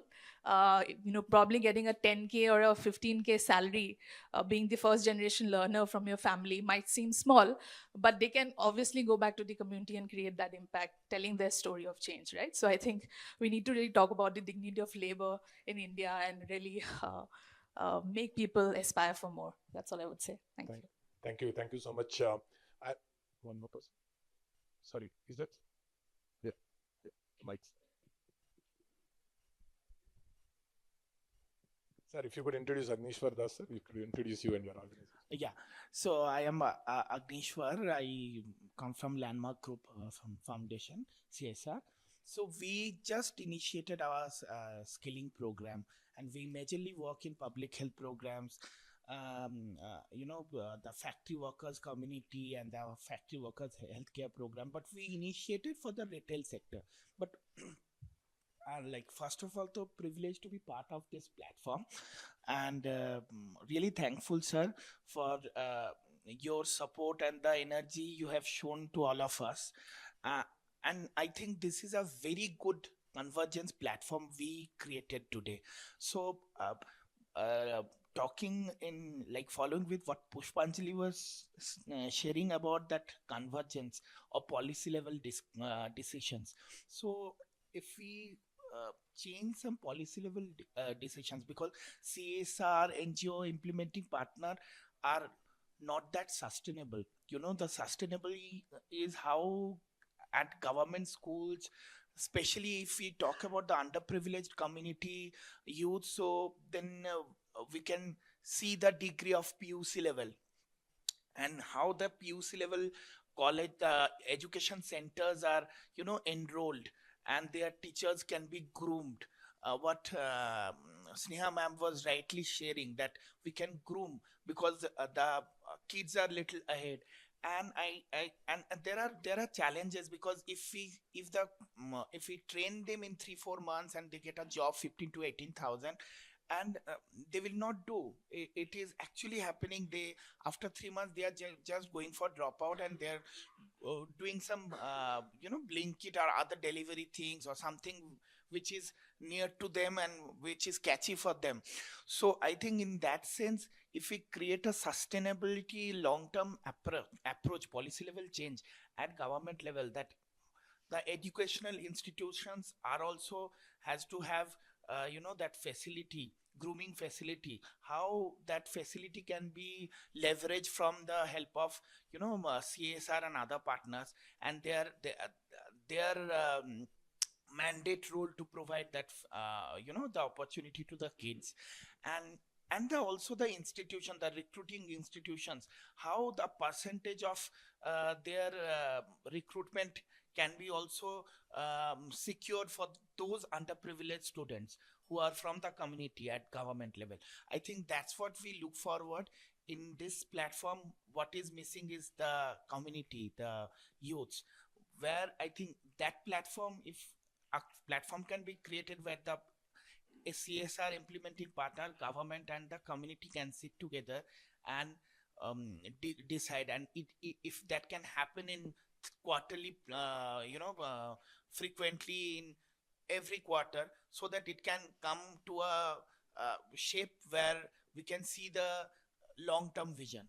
Thank you so much. Yeah. Absolutely. Many thanks to all the varied insights and experiences and learnings that you shared. Before you sum it up, in our recently launched skill development policy, we have mentioned that we want to set up a center of excellence in services sector. Basically, government will set up, but we didn't want it to be a government organization. We were exploring the possibility of some CSR initiative to come there. So I will ask Nawaz to explain for 2 minutes. Thank you. Yeah, good afternoon, everyone. My name is Nawaz. I'm from Karnataka Skill Development Authority. So yeah, the intervention that Sir just mentioned is a service sector, center of excellence in services sector. So why specifically services sector is because, see, there are two to three reasons specifically. First reason is government has a lot of institutions, infrastructure existing in the state of Karnataka to train candidates in manufacturing sector. We have ITIs, we have GTTCs, we have KGDTIs, and all of these are catering to only manufacturing and capital goods sector. So that's the first reason. So we have gap in the services sector. Second reason is on the demand side. So when we interact with a lot of employers, most of the employment is getting generated in the service sector actually. Of course, there's a lot of demand in manufacturing, but to some extent it is taken care by the institution that I just mentioned. In the services sector, especially like hospitality, facility management, tourism, so all these sectors are, they are facing shortage of, skilled human resource. So they are, recruiting some other people with some other different skills and somehow just managing. But to do the trainings, we don't have government training institutions, and we have to rely on the private partners. But what private training institutions do is they are working for profits, right? And some of these sectors, there's huge capital investment required to start a training center. So generally, if you see the government funded skill trainings, if you take the data for like past 10 years, 90%, more than 90% of the trainings are in only one or two sectors like, beauty and wellness, or maybe data entry operator. Why? Because the private training partners, they want more profit. And these are some of the job roles where you can put, with less capital investment, you can make more profit. But some of the other sectors where there is huge demand, nobody comes to start the training because capital investment is needed. So that is where government should come in. And that's why we thought we should intervene in service sector specifically, because we already have done a lot of things in manufacturing sector. So what we specifically proposed is there's a big 15-acre land in Kengeri. From Kengeri metro station, it is just about 100 meters away. So there we thought we should start a service sector center of excellence, but it should not be a government-run institution. So government should only probably set it up, but then it should be run by the private sector or a consortium of private industries. We can maybe cater to 3 or 4 sectors like tourism, hospitality, facility management. These sectors is what we've thought. So that is the broad idea. So if anybody is open to partner for such an initiative, or a group of companies together, maybe we can think about it, is what I would like to say. Thank you. Thank you, Nawaz. Thank you, Nawaz, sir. Just as we were discussing the roundtable with the Minister, sir, all of these discussions need to have a way forward, right? So you have the second QR code, which is the Mentimeter 2, which has just multiple choice questions.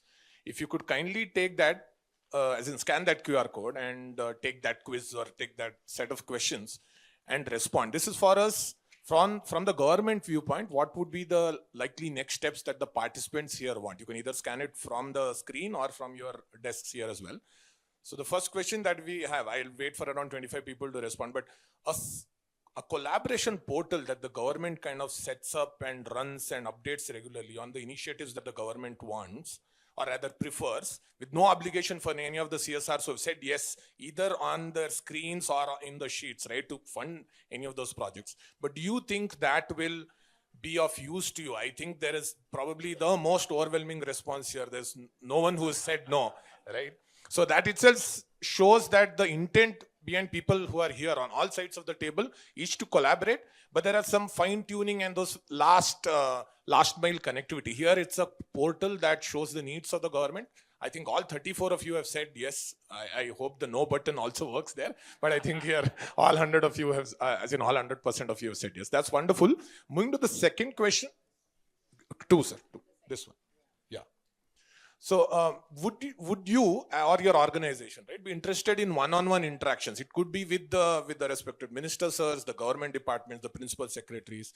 One, to showcase the work that you're doing, or some hurdles that you encountered, or some information that you might need. Do you think your organizations would be interested in these sort of regular cadences with the government? I see, again here, no one has said no, but the purpose for yes is varied. It could be for consultations, for collaboration planning, for project partnerships, or for knowing the needs, right? So I think the collaboration planning, as in what we've started off here, it shows that 52 and more than half of you want, as in you have multiple answers are possible, but many of you have said that one-on-one interaction is needed, and no one who said no.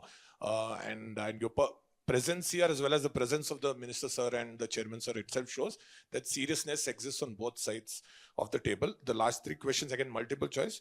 Would you be willing to participate, as in the government also wants to highlight? So this has been a shorter discussion, right? Because the number of people in the room is more, and in the interest of time. But a detailed discussion where there is a podcast where you can talk about your initiatives in slightly more detail. You can highlight what you're doing, not just with the higher education department, but in the state of Karnataka. Would that be of interest to you? Even here, I think closer to 100% of you would want to be a part. And then I know some of you who said no might be thinking, oh, I need communications approval, I need brand approval, etc. But I think that can also be kind of arranged. Some of you have that role as well, along with CSRs.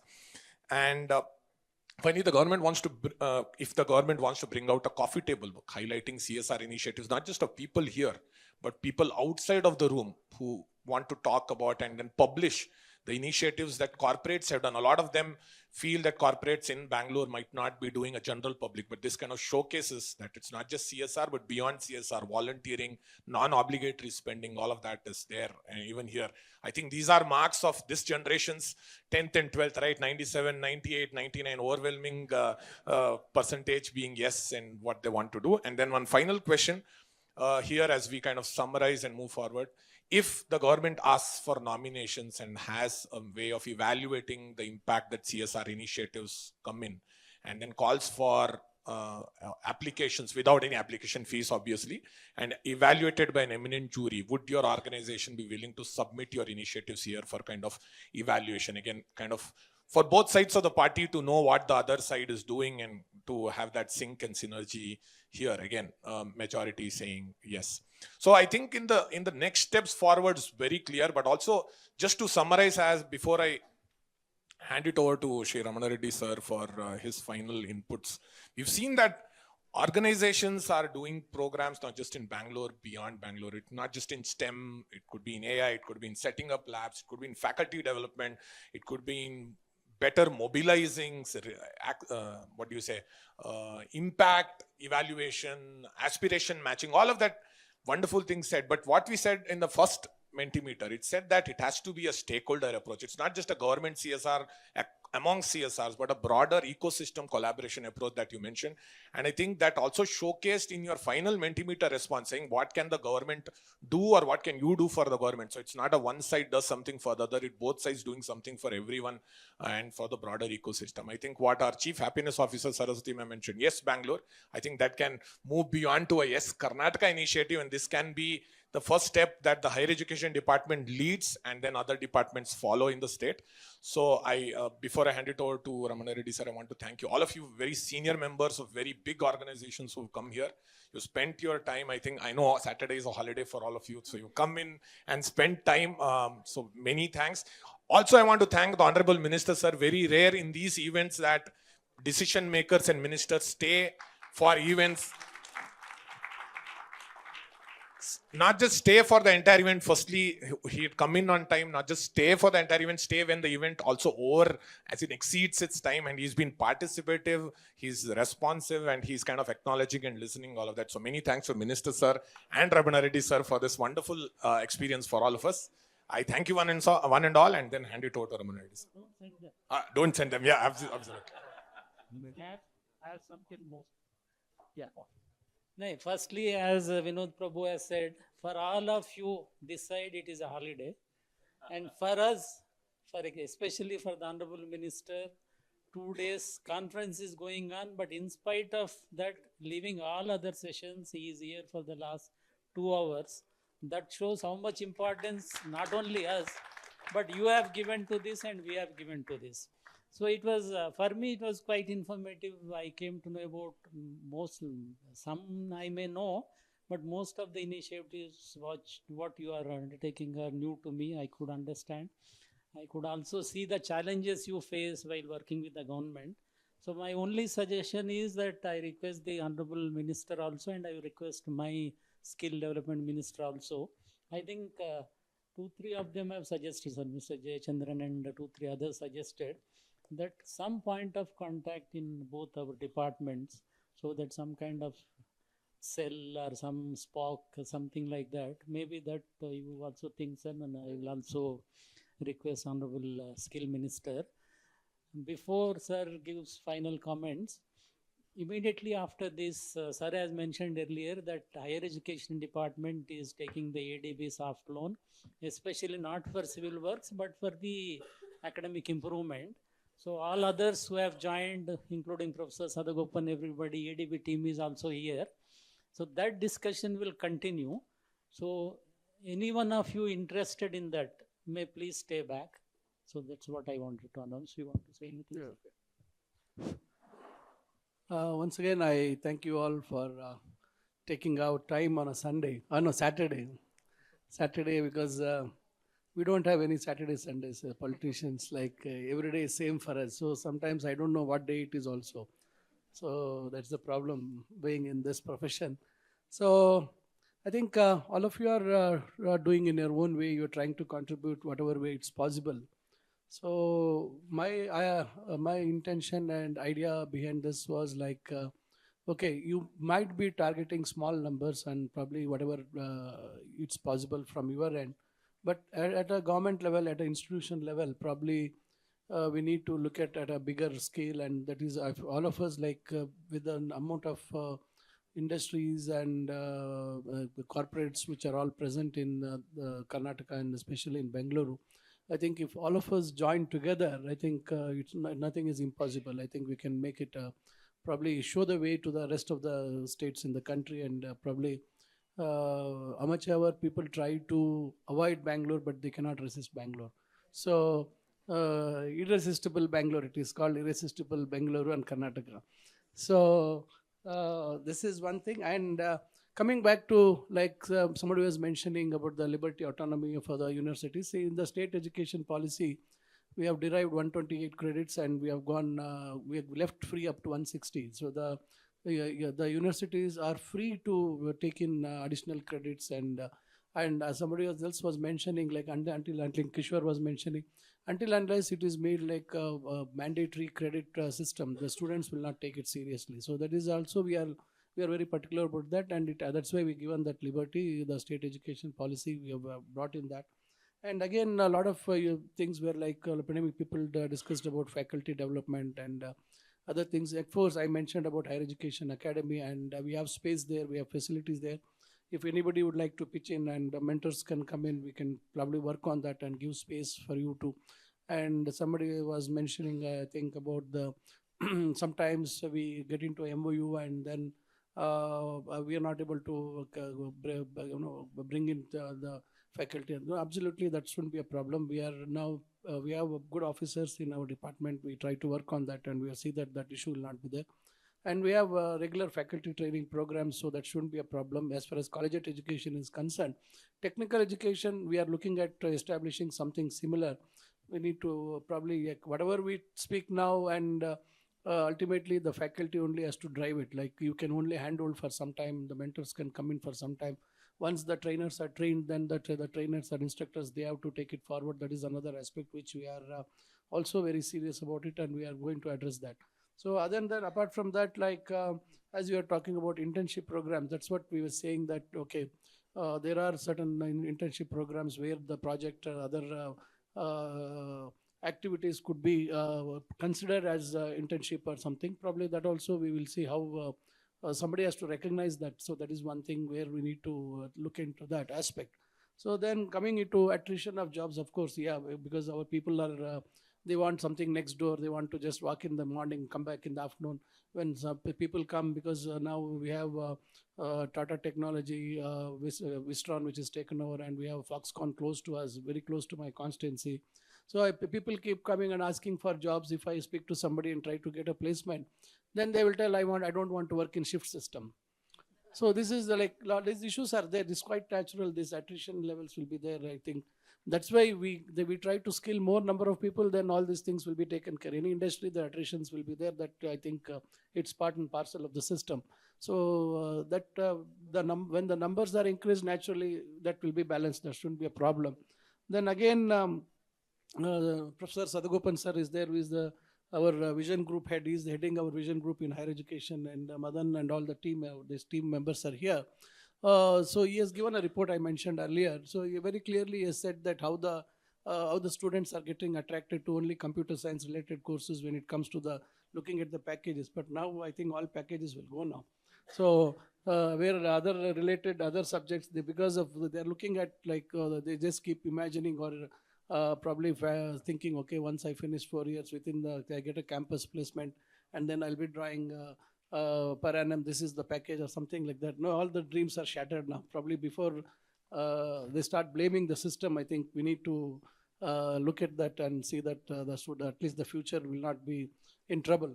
So that is one thing. And disabilities, skilling about disabilities, I think that was Surendran was mentioning. So I think that because we need to, that is one social responsibility all of us have to probably look at the people who are not privileged to be like all of us normal. So I think that is one thing we have to, probably we will be able to do that. And coming to, we have in all our government colleges, we have a placement officers are there. Probably like once this is strengthened, and probably once there are many more inquiries and many more people start approaching, I think they also will try to become active. So they'll try to become active and they'll try to work on that. So like that similarly, sustainability about this centers or this whatever facilities what we create. I think like we were been talking, see now already there are many graduates unemployed, there are many people who are there. So as we talk about bringing in the skill sets or the COEs or whatever skill related this thing, that naturally we need to make those centers sustainable as well. So probably we need to offer it, because we are all working, or we are thinking of bringing in Section 8 company provisions for the institutions where they can bring in the 10th SSLC dropout, PUC dropouts, and even probably like the other graduates who want to get skilled, who never had the opportunity to get skilled. Probably like this, if we open up, probably after the working hours, they can work round the clock and probably make the center also sustainable, make the thing work. So if the very nominal fees, probably they can be used, and we can create a lot of job opportunities for instructors. Many more people coming into the system, that could be done. And like this, many things are there right before us. See, as and when we get into this, get involved deeper, probably we'll get to know what are the practical problems what we are facing. So like this, we are all we are looking in all the angles. We have got very good support from the vision group. All experienced people are there. So we are also applying our common sense in how things work. So like this, we are working, and I only expect that since such a good response we got, I think as Ramna Reddy sir was saying, we'll try to create a platform or whatever way we can try to bring it forward. Probably we'll, with the help of the vision group, we'll identify what are the areas and how each sectors can probably able to be supported to bring in their support in terms of whether CSR, whether whatever way we can try to come before. I think the vision group is here. Probably we'll work, and probably we'll put up before you, and then you can pitch in and see how we can work together. So I think most of it I would try to put before, not all of them, if not. So thank you all once again for responding to our call. And I appreciate, and Elets also for putting up a nice program, and Vinod Prabhu also for moderating very well. I think he's also working well towards trying to, it's all collective effort what we try to do. And I thank Mr. Ramna Reddy also for being here and trying to also assist us with the Department of Higher Education and all those. And of course, I would, yeah. 3 seconds. Yeah. I'll our vision group head, chairman, he has to speak. When he orders, I have to give it or give the. So thank you all. I'll just pass on the mic to Professor Sadgopan. Kind of, you said, big hand. So 60 seconds. It so happens that there is a large project happening in Karnataka about which all of us from Karnataka should be proud. It's an Asian Development Bank funded project, 2,500 crores. It's a project that is sanctioned, and you don't have to take my word because the Asian Development Bank people are here. So it's real. And because many of you have also overlapping interest with this, because we have the next meeting. So my request is, for about 5 to 10 minutes, you stay. We will give just 4 slides. We will tell you what the project is. If you My own feeling is at least some of you will actually find it interesting enough to stay back. But you are welcome to stay back or walk out, it is fine. But give us an opportunity. Madan, are you there? Exactly 7 minutes for you. Just, yeah. And of course, your ADB team, because Shan, are you there? Yeah, okay. So whoever wants to give, but I think we really realize that you have been sitting for 2 hours. We are not even giving you a bio break. Sorry about it. But I think it is exciting enough. I thought that you should know. Yeah. One of you. Sure. Thank you. Good morning, everybody, and delighted to be a part of the Karnataka State Higher Education Vision Group along with Professor Sargopan. No problem. No, we can get Sean. So the yes.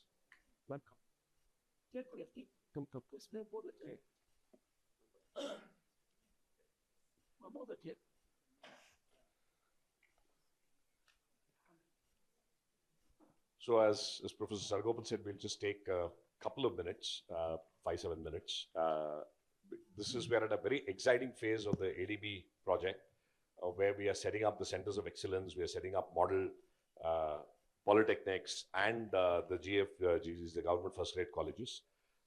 This is the time. Last year we had hosted a series of consultations with the industry. We had taken a lot of inputs. The last 1 year, the team at ADB, I was also telling the ADB team, sir, we should almost give them an honorary citizenship of Bangalore. They've spent more time in Bangalore and on flights the last 1 year. Bidar, Gulbarga, Mangalore, they've been Dharwad, everywhere. Probably they've seen more of Karnataka than the average citizen of Bangalore. And we are at a very exciting phase where we are now at a time where we will work with the industry very closely to design, to provide inputs into the actual implementation of the COE. To talk more about the COE and the work, I'll invite Sean to quickly share a few words and probably introduce the team. Sure. So, excuse my voice, everybody. I've been doing a lot of talking for the last 40 years. So, I mean, it's a real pleasure to be here. And Karnataka is a very important state in India. India is a very important country in the region and in the world. So our work here is really important. There is no doubt that India will have a profound impact on global geopolitics and trade and innovation and a whole lot of other things. So we're very happy to be a part of that at this point. We're going to have a discussion about the COEs in more detail. I'm not going to go into the detail, but I want to make a couple of points really clear. As you've heard, the investments in this project, the Karnataka Higher Education Transformation Project, are significant. The term COE, I must have heard it 50 times yesterday.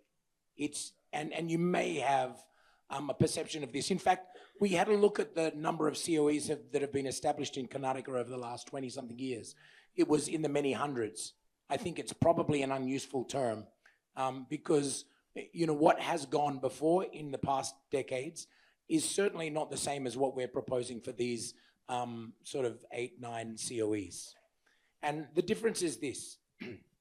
First of all, it's integrated as part of another major upgrading of government first grade colleges, polytechnics, and some other institutions in Karnataka as well.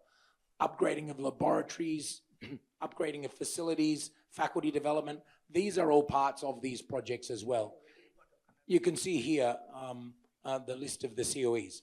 But these COEs are really designed to ensure that there is a strong connection between the industrial reality and future of Karnataka in the coming decades, and a deep understanding of the future of work and the challenges of human capital development in these regions.